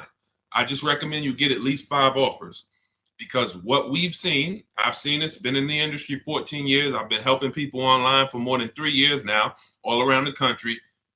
4 out of 5 dealers are overpriced. So once you get your offers, you need to get at least 5 for you to get the below market offer. But now he comes and he gets $856 a month, no money down. His highest offer was $1123 a month out of all the offers he got. He said he got 10 offers from home. That's why our system is called Cars from Home. We don't need to be in dealers to get below market deals. So if he had bought this vehicle, even if they gave him a big discount, instead of 73, let's say he got it for 63. Let's say he got 10,000 off. Let's round it up to 65, even though the taxes would be more than that. Let's round it up to 65. Every $5,000, I need my people who know this to get ready to type this. Every $5,000 that you borrow on a loan is about how much per month? Every $5,000 that you borrow on a loan, and I'm going to hop on Instagram because I want to see these comments. Thank you, Anthony Austin. Shout out to the people who tapped in. So check this out. If it's $100, it's $100 per month. So now, even if they got a new car, a big discount, $65,000, he's paying $1,300 a month. He's leasing it for $856 a month. So you can't make that make sense. There's a saying, it's taken off the last couple of years that math is not mathing. If I'm driving the same BMW as you and I'm paying $856, you're paying $1,300, you lost. Can we agree? Agree? Can we type agreed? If 2 people are driving the exact same car out the dealership, one's paying $856, no money down, one's paying $1,300, no money down, can we agree to $1,300 loss? Can we agree? Agree, right? Okay, so this is deal structure. This is deal structure. Now, mind you, think of the scenario I just used. $73,000 vehicle, he got $10,000 off of it. That would be a good discount. I think anybody would feel good if that was the below market offer on a BMW, 10 grand off. I think anyone would feel good, man. I saved 10 grand off this thing, but you still lost. You're paying $1,300 a month for 5 years. This person paying $856 a month because you structured your deal incorrectly. You put it on the wrong foundation. Now, if you're going to keep the BMW till the wheels fall off, then buy it. Pay the $1,300, pay the thing off, and then you got a BMW that's paid off. You can keep it for 8, 9, 10 years. If that's the strategy, forget about leasing. But if you're not keeping it 8 years, you lost. So the biggest thing, Banana Phone, before you think about, oh, let me go get a car, I got great credit and I got 10 grand down, you're going to walk into a dealer, they're going to see you just like blood and sharks looking at blood coming to the ocean. Hey, look at this guy. And you got 10 grand? I want to get all of it. I'm going to get everything out of your bank account I can in the shortest amount of time I can. So instead of you doing that, you slow down. Decide, am I keeping this next car 8 years? If not, I should be shopping for a below market lease on whatever I want. And take the time to go look at cars. Take the time to go look at cars. Go test drive cars. You're about to go spend, you're about to make a 5-figure decision. Don't make that decision in a rush. Who'll go into the mall and let them rush them? I wish I would go into the mall to spend $30,000 and they rushing me. Hey, we close in a couple, come on now. So, that's why we're different. You go and test drive these cars. The only thing you want to do on our test drive process is test drive and leave. Get the card. Thanks a lot. Leave. Thank you. Leave. We never talk numbers in the dealership. So if you want a step-by-step process of how we do this, you can grab my new digital book, 75% off. It's called Cars from Home, 7 Steps to Saving Time, Money, and Avoiding Dealerships. Everything in there about below market leases, below market purchases, below market used cars is in there in a step-by-step way. But the first thing you want to do is ask yourself, how many years am I keeping this next car? If it's not 8, you should be shopping for below market leases, or somebody's going to get all that 10 grand out of your bank account. It's going to go into theirs. Go ahead, Dolan. Next question. Keep typing, y'all. We'll get to as many as we can. Shout out to the people on Instagram. Shout out to the people on every platform that's tapped in. Shout out to the sharers. Thank you to everybody who shares the broadcast with somebody. We cannot do this without you, and we appreciate you. Let's go. When should I tell them about the GM Family First discount? As soon as you're getting your offers. As soon as you're getting your offers. Now, let me tell you something about the people who have GM Family, X-Plan Ford, Mercedes Fleet, any special pricing where you think it's going to eliminate you needing to shop around. You're going to leave big money on the table because 4 out of 5 dealers are going to lie. That's just what we know. Not just because I'm not saying that because I was in the business. I'm saying that because I have people all around the country who we shop together. So we have real-time data to show 4 out of 5 dealers on average is going to lie.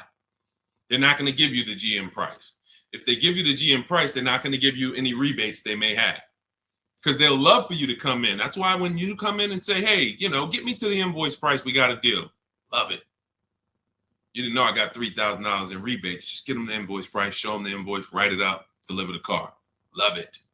So what you need to do is you need to shop around, get multiple offers, tell everyone who you're getting an offer from, you're a GM supplier or GM family, and then look at the offers while they're in front of you, while you're at home. Because you cannot depend on someone to say, here's the GM price. What other offers? What if there's $5,000 rebates? What if there's $1,000? They're not, if you didn't ask for that, they're not going to volunteer it. So when you're at home, you sit down, we contact 25 dealers. In my book, I have a system where I teach you how to go online, contact 25 dealers in 20 minutes using my email scripts, and you're going to get 5 offers in about 48 hours. It's constant. It's a system. It's the McDonald's system of car buying. Now, if you want to do it your way, you call around. What I'm telling you is get 5 offers because that's the only way you're going to prove to yourself that dealers are overpriced and you need to get 5 offers. See, like we said about Teddy's deal, his best offer on his BMW is $856. His worst offer is $1,100 plus. That was a dealership consciously wrote, hey, Teddy, that's our best offer, man. $1,100 plus a month, which means they ain't worried about selling that car to Teddy. Somebody else walks into the dealership and wants that BMW, they're going to sell it to them for $1,100. They'd rather not sell it to Teddy because they know someone's going to pay us $1,100 for this BMW. Unfortunately, some person who doesn't know what they're doing, they'll call them a sucker. Some sucker's going to come in here and pay this. This is our price. We don't care if Teddy doesn't want to take it. No problem. Someone else is going to pay it. So this is why we must shop around, because you don't know if you're dealing with what we call an 80% dealer, which are overpriced no matter how much you negotiate, or are you dealing with a 20% dealer? The only way we know that is by looking at all their offers, getting at least 5, and then picking the below market offer. Okay? All of this is in my digital book if you want the blueprint. It's called Cars from Home. You can Google it. 7 steps of saving time, money, and avoiding dealerships. It's already 5-star rated. Thank you to everyone who's reviewed it. And as part of my welcome offer, you can get yours for 75% off. In my TikTok bio, click that link, the Instagram bio, the YouTube comments, or the Facebook comments, and you'll have it in your inbox in about 2-3 minutes. You'll have a permanent blueprint for how to get these below market deals from home. You won't be spending more than 20-30 minutes in a car dealership. And we never talk numbers in a dealership, ever, ever. Never talk numbers. You need to have a deal by the time you get to the dealership. If you're talking numbers, trying to get a deal in the dealership, that's never what we teach. We never do it. You have no leverage there. The car dealer has all the leverage, and you're emotional. No matter how much you try not to be emotional, the car is next to you, it's outside, you're emotional, and that's all going to work against you. Go ahead, Dolan. Keep typing your questions, y'all. We'll get to as many as we can. What is a below market lease? 3 prices. Above market value, below market value, market value. What are average people paying? That's not a deal. If you walked into anything, anywhere, and you paid what most people pay or the average price paid, it's not a deal. It's average. Now, if somehow you don't know what you're doing and you're able to get hit with an offer that is above market value, whether it be, they're charging fake fees, or whether it be they're charging a market premium, or whether it be most people get a $5,000 discount, you got no discount, you paid above market value. But below market value is you see all the prices, you see the above market prices, you see the market value prices, you see the below market value prices, and then you pick the below market value. On a used car, there's a range. If I'm looking for a 2019 Honda Accord, there's a $5,000 to $7,000 range people are paying for this vehicle. Same car, similar miles. There's a $5,000 to $7,000 difference. And what we do with used cars is we actually get the brand new price, and that's what really helps us to get the below market value. I was shopping for a used Infiniti. I bought an Infiniti truck almost 2 years ago. 4 white ones I was looking at. They were all about 30 to 32,000. All 4 of them looked similar miles.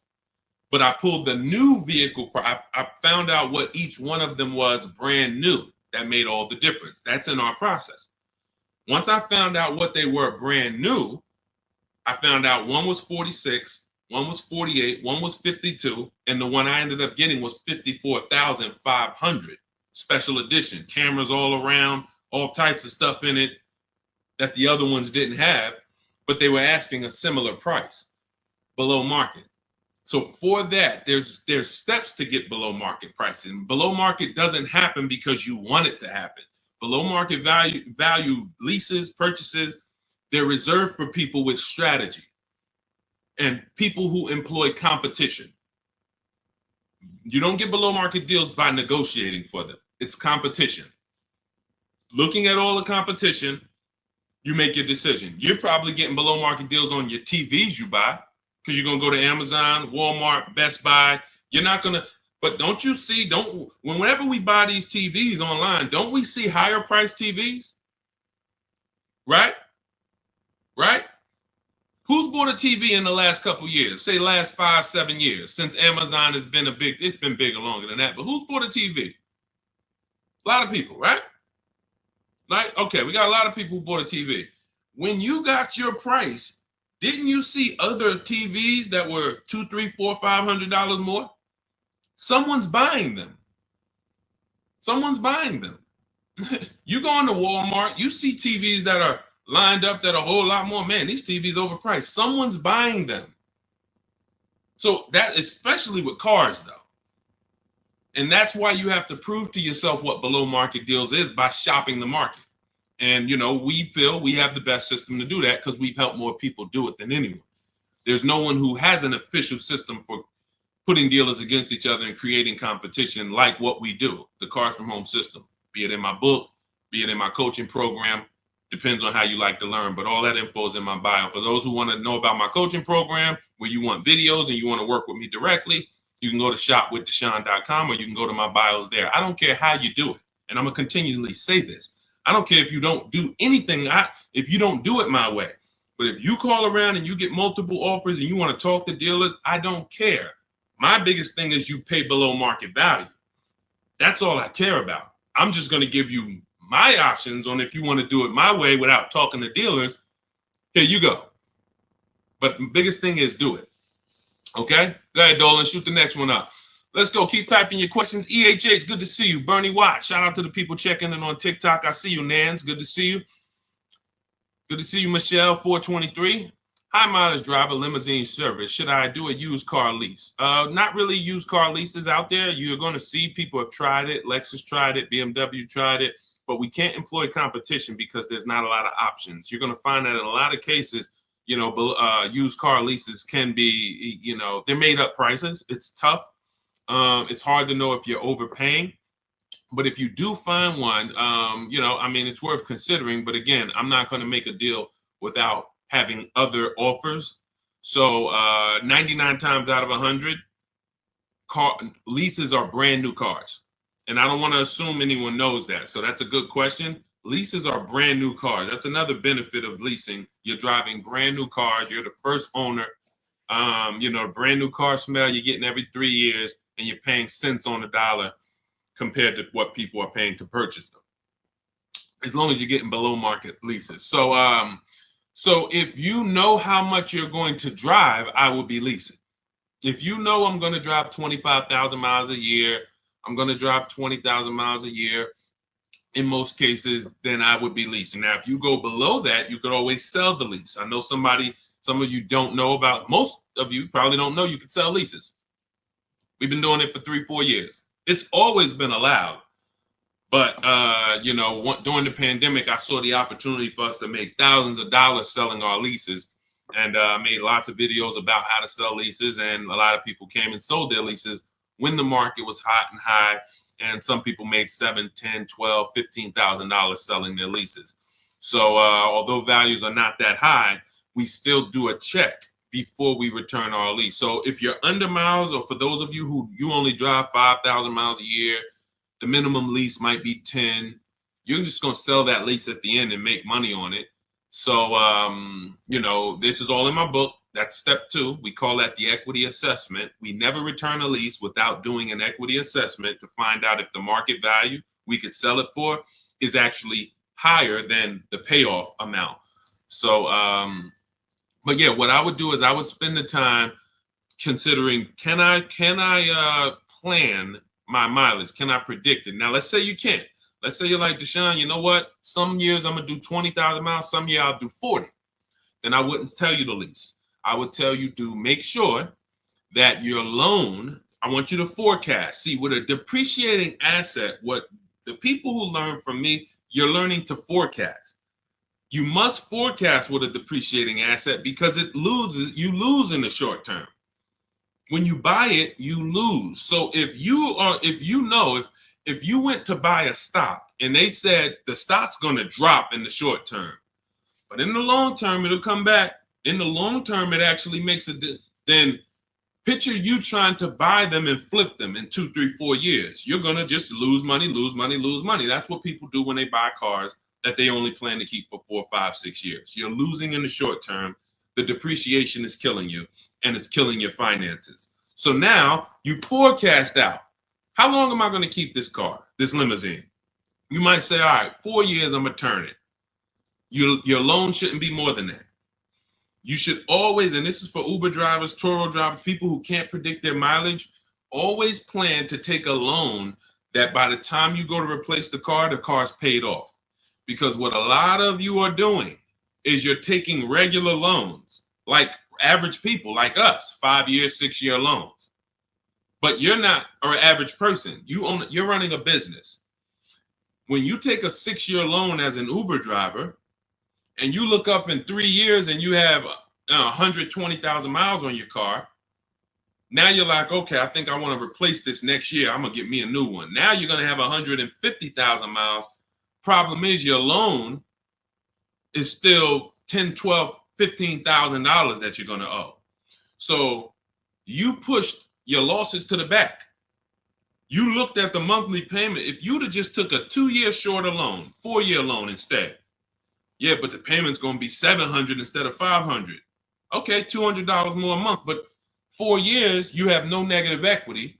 Not only do you not have negative equity, you got an asset that you could probably sell for $5,000, $6,000. Instead of, oh man, all right, yeah, my payment was $200 a month less, but then when I go to replace the car, I got 15,000 negative equity. So you're jumping over dollars to keep the pennies. That's what you're doing. So your loan should match the time where you're going to replace your inventory. Okay? Good rule of thumb. Go ahead, Dolan. Next question. Carla, thank you for sharing. I see you. Shout out to the sharers. Shout out to everybody running the likes up on TikTok. Appreciate y'all. It's just good. I just want to show my appreciation to the people who help move this broadcast forward and help us spread this message. We can't do it without you. That's all I want to just say. Go ahead. Matthew Williams, when buying a vehicle, is your credit score taking a hit? And how often are they checking your credit? So we teach something called the bank bidding war. In my book, when you get my book, you get the bank bidding war blueprint because I haven't added it to my book yet. I see you, Pool73 on Instagram. We got you. Make sure you pull Pool's question in. Dolan, shout out to the people on Instagram. When buying a vehicle, is your credit score taking a hit, and how often are they checking your credit? We use something called the bank bidding war. The credit bureaus allow you to actually have multiple banks and credit unions access your credit with a hard pull within a small window of time. 14 to 45 days is what they say. You can Google this and you can prove it to yourself. Now, we don't even want to play with 14 days because I like the idea of making sure if you give me a minimum of 14 days, let's do it in 2 days. Now, they're going to allow you to have multiple people access your credit because they consider that rate shopping. If you're going to get a loan, rate shopping is, I'm going to give Bank of America a chance, credit unions a chance, I'm going to give the dealers, banks a chance, but it has to be within a small period of time. And you cannot go from this dealer, here, run my credit, and then go to this dealer, run my credit. That's not rate shopping. That's car shopping. This dealer here is running your credit, that dealer's running your credit, you're going to get banged out. So what we do is we don't let anyone run our credit until after we've already found the car. See, because the banks don't want you shopping. And my goal is to get you to understand the banks are not your friend. You may think the bank, oh, this is my bank, I've been working with them. Listen, they're not your friend. If they weren't making money on you, they wouldn't be doing business with you. So the money in loans is so big. There's so much money in loans. It's amazing. Why do you think banks are rich? Like, why do you think banks are in the banking business? They don't sell cars, they sell money. So what you want to do is realize that if banks don't want me to shop around, what are they going to start doing to keep me from shopping around? Well, they're going to give me a hard credit pull to get a pre-approval. Who's seen that? Hard credit pull to get a pre-approval. Stay by your keyboard, y'all. Remember, new people, we dialogue here. This is what we do. So you got to stay by your keyboard if you want to get the most out of what we do here. Hard credit pull, pre-approval, it's trash. Because now they've actually pulled your credit with a hard pull. The minute they pull your credit, they start the window of the rate shopping window is open. So that means you only have a certain period of time to have anyone else access your credit before that window closes. And those hard, that, if your credit score is going to drop 10 points for that hard credit pull or 8 points, whatever it is, If you do it again outside of that window, it's going to drop again. So we don't ever do hard credit pulls for pre-approvals. We always need to get a pre-approval with a soft credit pull if it's available. If not, then we use a tool. In my book, I have a calculator I created. It's called the Perfect Budget Calculator. By the way, in that book, I have 5 calculators I created. You can't find them on Google. That alone is worth the price of the book. Different calculators. We counter dealerships with. We buy used cars. You get to a part and you're like, wow, I've never seen a calculator like this. Yeah, because we invented it. So we use the Perfect Budget Calculator. We take the average rate in the market and we budget. The budgeting tool actually tells you exactly what you can spend on a car, gives you multiple goals, so you're always below your maximum, and then you go shop. Because the only purpose for a pre-approval is budgeting. That's it. Just like, you know, we got homeowners on here, right? You own a home? You own a home? Type yes. Homeowner. The only purpose for the pre-qualification is to see what you can afford, right? That's all we need the pre-approval for. So that's why I created the Perfect Budget Calculator, so that you can actually use it. It creates the budget and then you move. I see you, AdWash. Yeah, that's the purpose. So we don't need the loan until we find the car. Just like with the house, I don't need the loan until I find the house. What I need is a pre-approval or a pre-qualification so I can budget. Then I go shop. Once we find the house, or find the car rather, that's when we now come home, we bring that paperwork home, and we let all these banks and credit unions bid, and we compete and let them compete. This person's going to give you 7%. This person's going to give you 5.9%. This person's going to give you 9%. And all of these people are going to compete, and then we let the dealers compete, and we see who wins. We never pick anyone to do our business with until they win a bid. That is the Cars from Home system. Whenever we are buying, that's how we guarantee below market offers, because someone won the bid. You were competing against all these people to get my business, and you won. You were competing to buy my old car, you won. That's how we do. So that's the bank bidding war. You find your car, then you come home, call your bank, your credit union, online dealers, online bank, you let them compete. So when you get my book, you get the bank bidding war blueprint. If you want me to spell this out step by step for you, where those of you who are financing, you'll have 3 rounds of the bank bidding war blueprint. The bank bidding war to make banks compete at various stages, because there's a lot of money and interest. So this is all in my new digital book, Cars from Home, 7 Steps to Saving Time, Money, and Avoiding Dealerships. It's normally $97, but you can get yours for 75% off as part of my welcome offer for 30 minutes only. Go to my TikTok bio, Instagram bio, YouTube comments, or Facebook comments. Click those links. Activate your 75% off. The book is digital, so it'll be in your inbox by the time we end this stream, and you'll have everything I teach step by step. You can use it for, over and over and over again. 2, 3, 4, 5 cars. You'll still be saving money from the same $24 book if you get there before the 30 minutes is up. All right.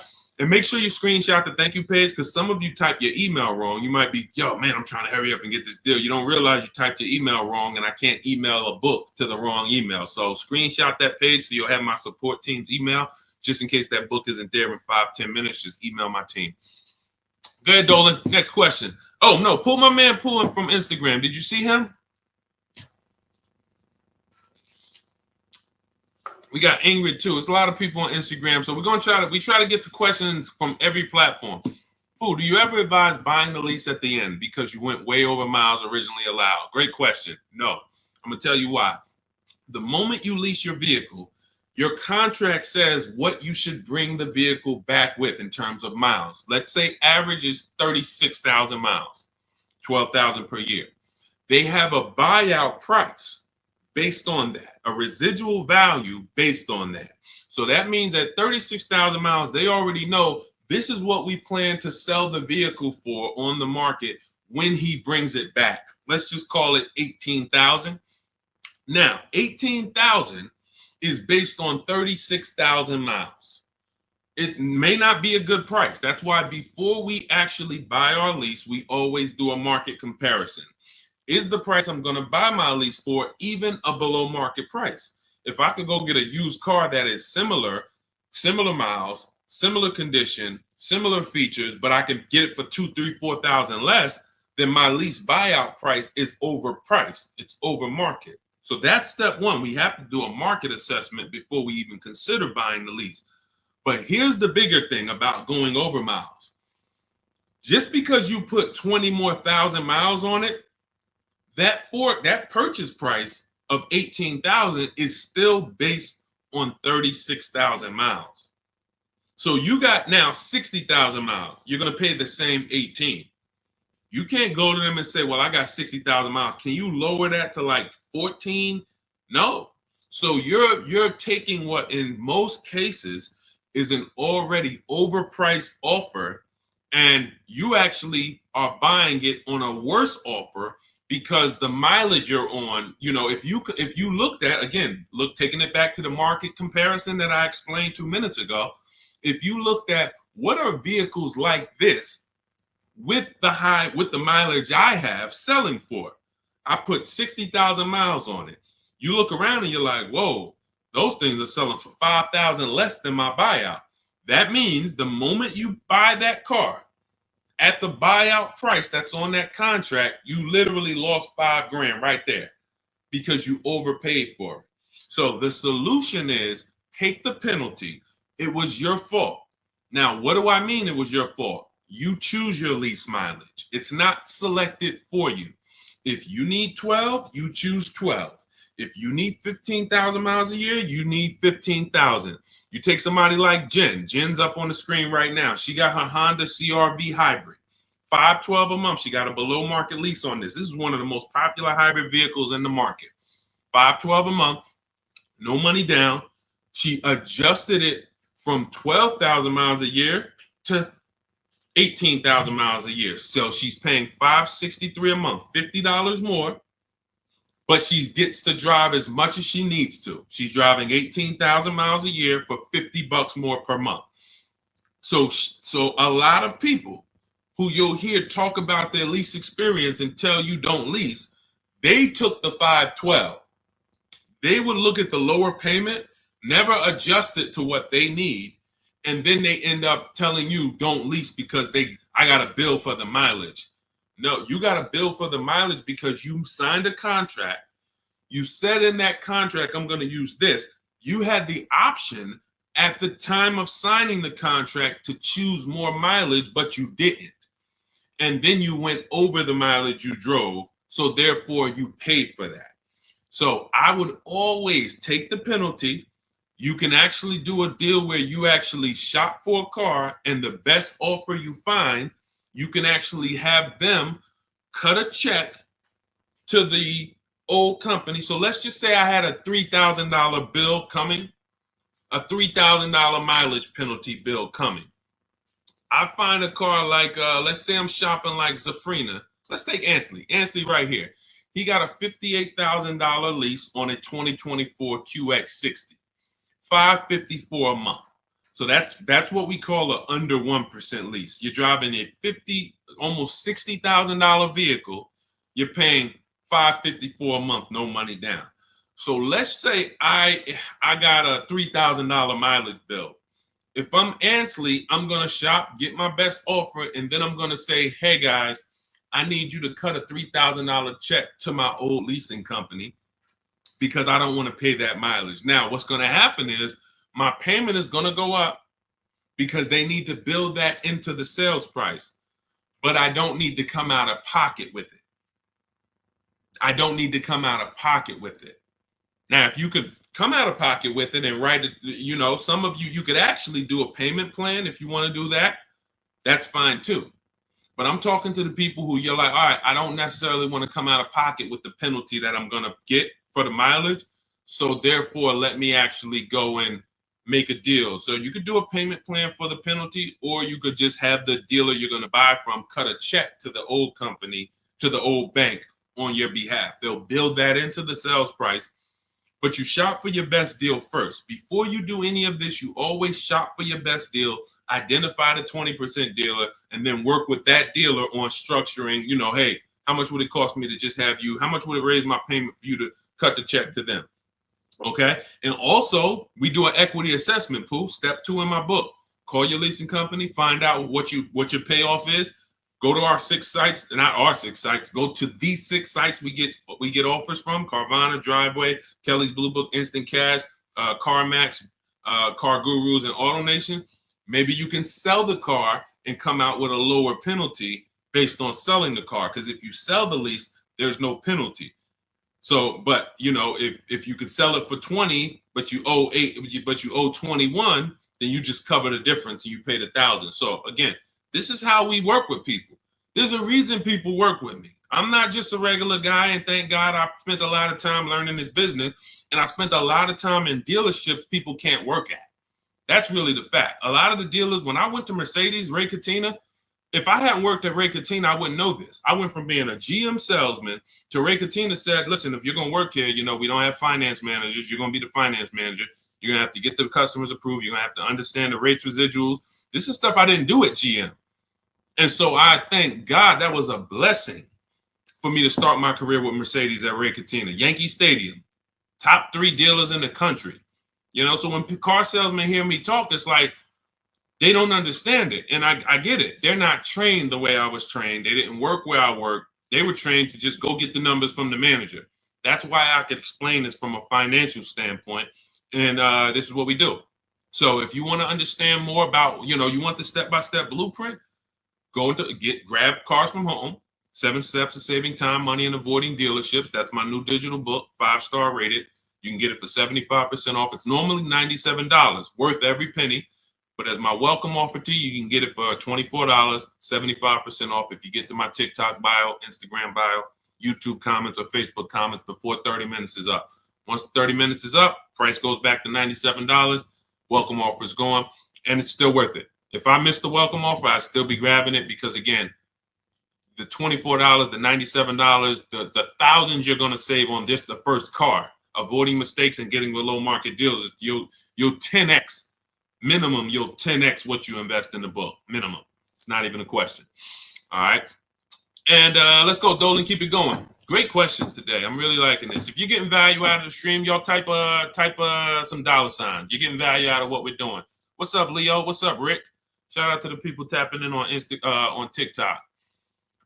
Shout out to the people running the likes up. Y'all keep running the likes up. Every time y'all run the likes up, y'all let TikTok know that we're talking business over here and that they need to get more people over here.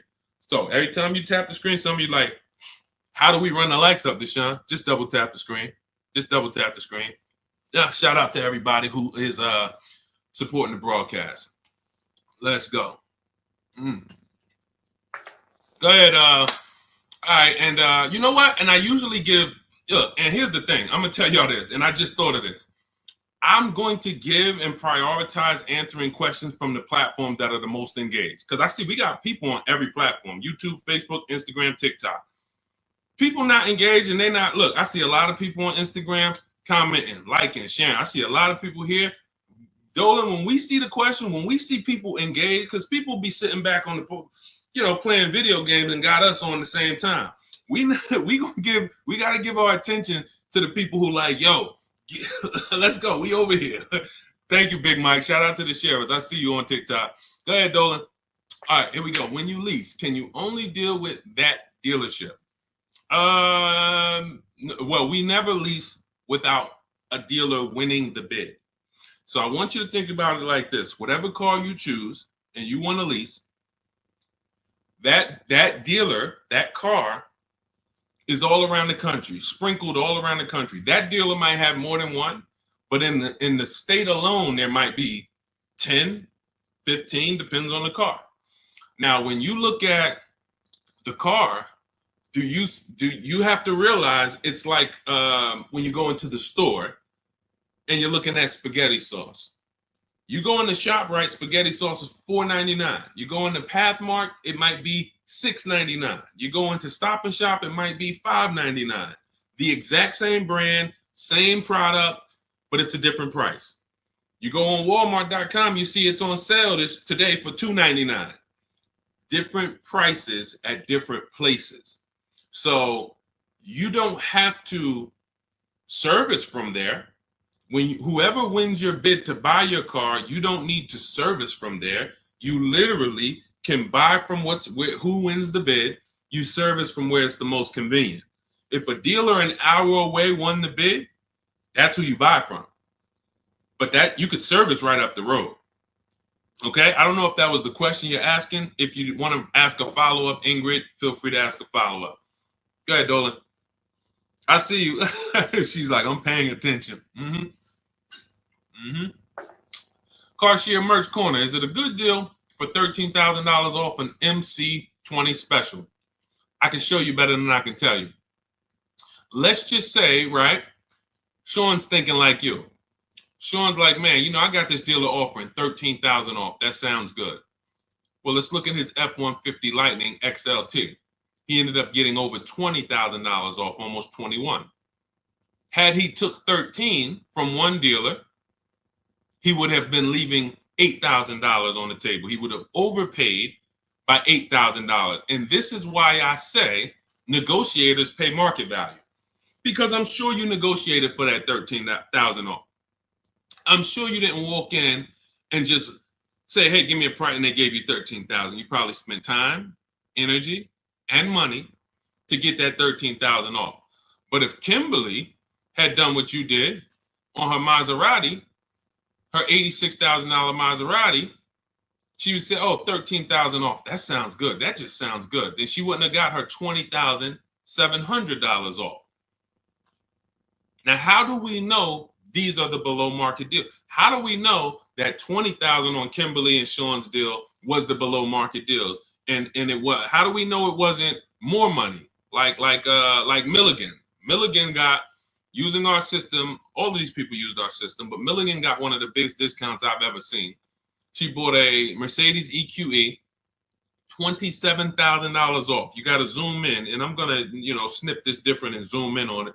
You can see the lines here with the yellow $79,000 vehicle. She ends up getting it for $51,000 after all the discounts and rebates. So how do we know that they were below market? They had all these other offers. That's the key. Kimberly knew this $20,700 off is the best because I have 7 offers higher than this. Different dealers, a lot higher than this. Now, if you told me, Carshare, Deshone, $13,000 off a good deal, I got another dealer who's only giving me 10. I got another dealer who offered me 7 off. I got another dealer who offered me 5 off. Then I would tell you 13,000 is the win. Go ahead, grab it. But because you don't have that, you negotiated versus doing what we do, which is get bids. Now you're at the mercy of trying to hope you're at the bottom. You can't win. You just can't win. That's why negotiators pay market value and not below market value. You can't feel for the bottom. You can only assess the market, multiple offers, get to the bottom, 5 to 7 offers, pick the best one while you relax at home. It's just it. It's just it. Oh, great question. Common question that a negotiator asks. Man, I talked them down this much, Deshone. This got to be good, right? What do you have to compare it to? Nothing. Okay? Get more offers. You could do it your way, call around. You could do it my way. Email, scripts, all in my book. It's up to you. Go ahead, Dolan.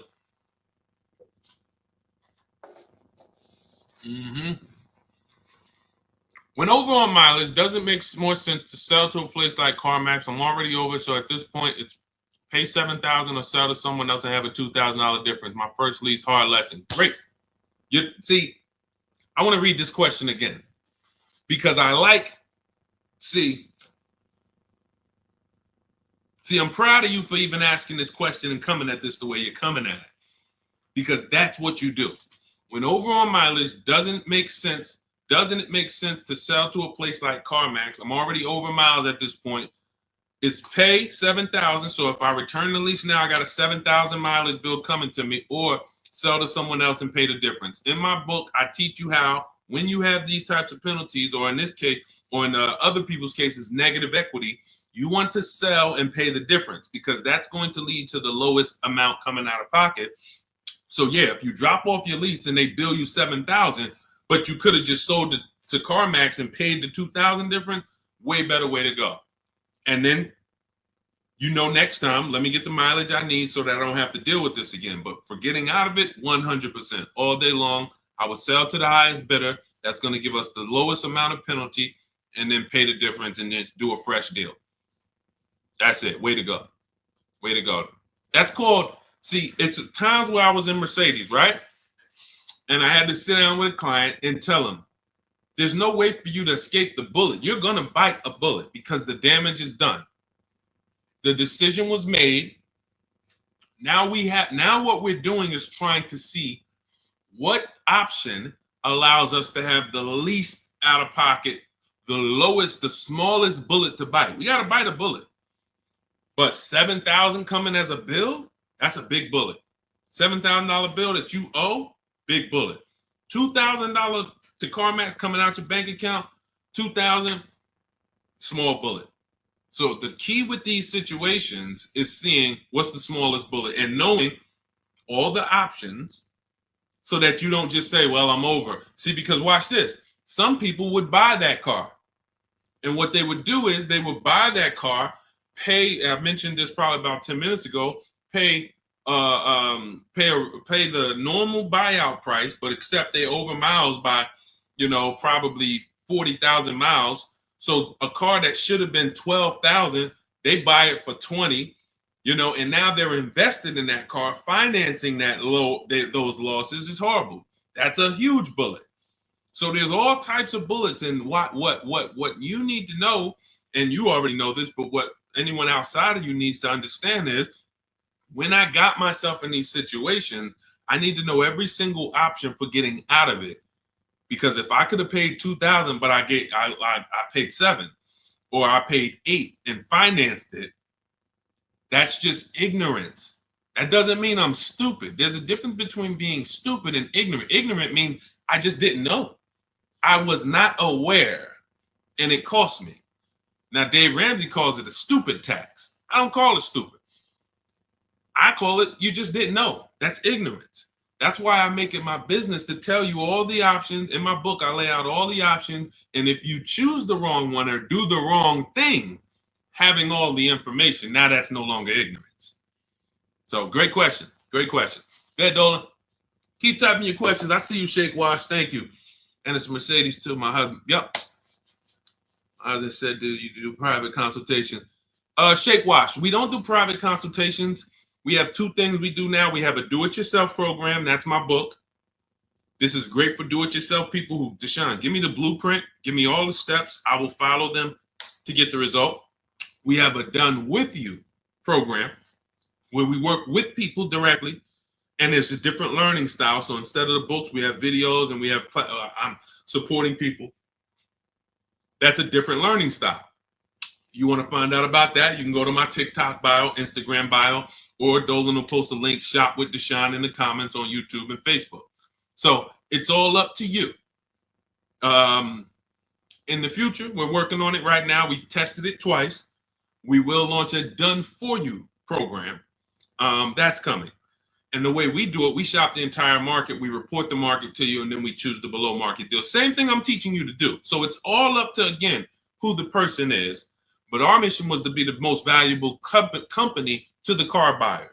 So what we do is we take any style, and our mission is to put solutions out there so that anyone can get to, what they need to get to. So no one has an excuse. If Cars From Home is offering every single way, from an inexpensive way, do it yourself, to a little more of an investment, but it's supported because I don't care, because I know I'm going to save money, and the people around me know working with me, you're saving money.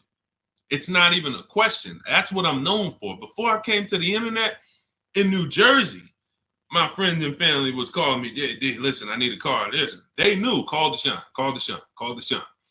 Once I came to the internet, it's like, yo, I don't do that no more, family. Like, I love you, but I'm teaching people. I need thousands of people to know this information. So a couple friends and family said, all right, D, where do I go? What do I sign up for? All right, give me the book. So it's, so the mission is not changed. It's just now we have to help more people. So, but yeah, I mean, there's no one attached to me who knows me who would be like, yo, knowing Deshone hasn't saved me $10, $15, $20,000 just knowing him when it comes to this car stuff. That's what I hold myself accountable to. All right, go ahead, Dolan. Jason Simmons, should I pay for taxes up front on my lease or have it wrapped into the lease payment? I would always shop for a lease with no money down. We shop with only, this is the structure we use when we shop. First month's payment only, out of pocket. because with a lease, you pay at the beginning of the month. So when you see these people, India, when you see these people, Zafrina, Ansley, they all are, when they say no money down, they're paying their first month's payment and then they drive off. If we can get a deal, between 1%, and a lot of these deals are under 1%. Some of ththese people got 0.88%. Zafrina on her Jeep, she got a 0.88% lease, $65,000 vehicle. So what our goal is, under 1.5% is the best offer after, because the lease programs change. So sometimes it's super, very, very hot vehicles, and the lease programs don't have much support. So your best offer is going to be 1.4. You're going to see other vehicles 1.5, 1.6, 1.7. You're going to see other offers, that are a lot higher, but the best dealer might come in at 1.4. Okay, if you really like that vehicle, then I would take it. There's a lot of other vehicles that offer more value to lease, because as you can see, if there's, Charles got a Palisade, very, very hot vehicle. He got as a 1.25, I believe, 1.23, $48,000 vehicle, $597. That's a hot vehicle. Palisade has been hot. Kia Telluride has been hot. So to pay 1.4, 1.5, you have to really, really want that vehicle. But that's the cap. So if we find a vehicle, as long as it's under 1.5, it's good value. It's a deal. Lower the better. But down payment comes to affordability. That's all that matters when it comes to down payment. That's all. If you look and you say, all right, I shopped all my offers, I can see right. Let's just go back to Charles. Let's use Charles for an example on his Palisade. Let's say you're Charles. You use our system, you get all your offers, you see that your payment is $597 a month for this Palisade, $48,000, no money down. You might say, all right, I really want my payment to be, you already know this is a deal. It's already a deal. I could do no money down, but I want my payment to be really $500. All right, I'm gonna put money down and get it to $5. That's when you put money down. That's how you put money down. Money down is never buying your deal. And for too many of you, money down buys your deal, which is not a deal. You think, well, what's the payment if I put this down? You're not looking and basing it off of, man, I got a below market price. You're trying to buy your way into the deal. That's why when a car salesman talks to you, what's one of the first questions they ask you? When you look at a car, right? One of the first questions that they're going to ask you is what? Once you pick a car out, what are they going to ask you? Let's give everybody some time to type. What are they going to ask you? Thanks, AJID. I see you. Thanks, Big Mike. Shout out to the sharers on TikTok. And you know what? I might do this. We might prioritize people that share on TikTok. If you share and then you ask your question, you get first priority. Let me know if we can manage that, Dolan. Because I want to reward the people that share. Like, I want to reward the people that share. Good. Yes, how much you putting down? Now watch this. How much do you want your monthly payment to be? Yes, good one, Shake Wash.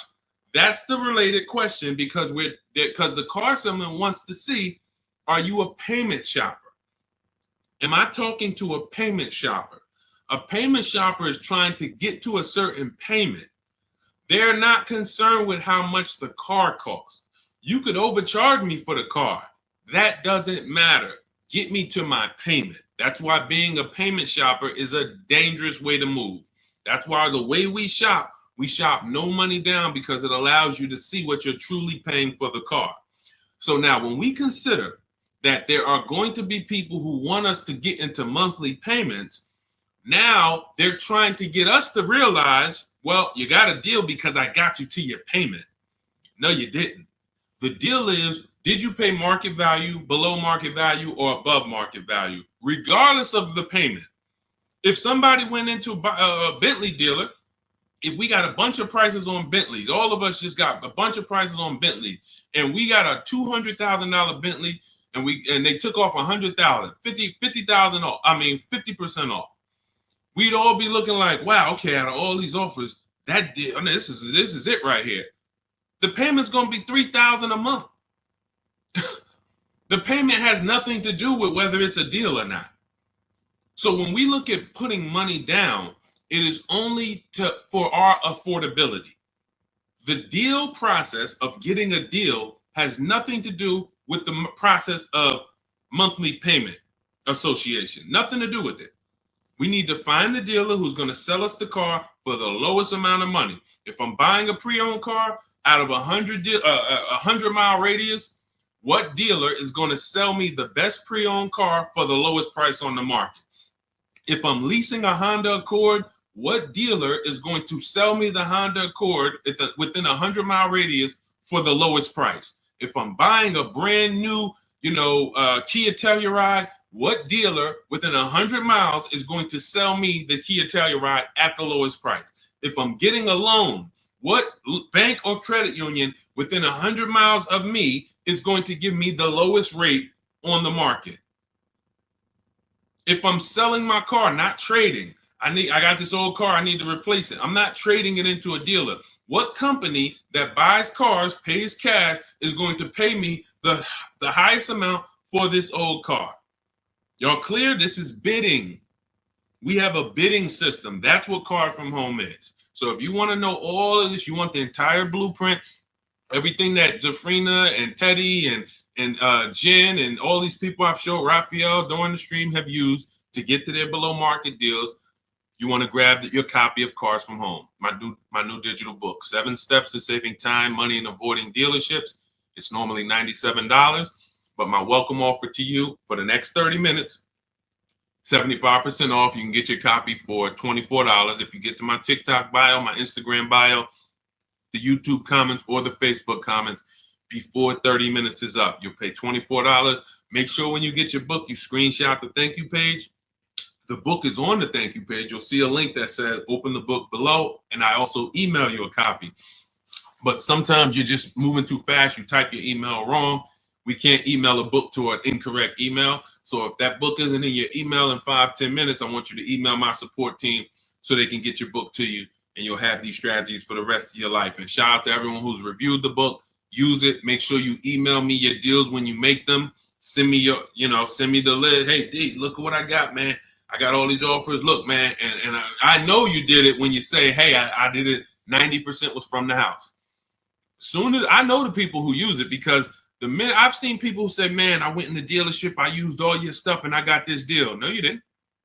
Sorry, somewhere along the lines you missed it. You might have been trying to go off my social media videos, but you didn't use our system because we're not making deals in the dealership. When I see people that say, yeah, man, the dealer 45 minutes away, I had to drive to get this. There you go. You use the system. When they say, yeah, I did this all from home, they even delivered the car to me. Yeah, you use the system.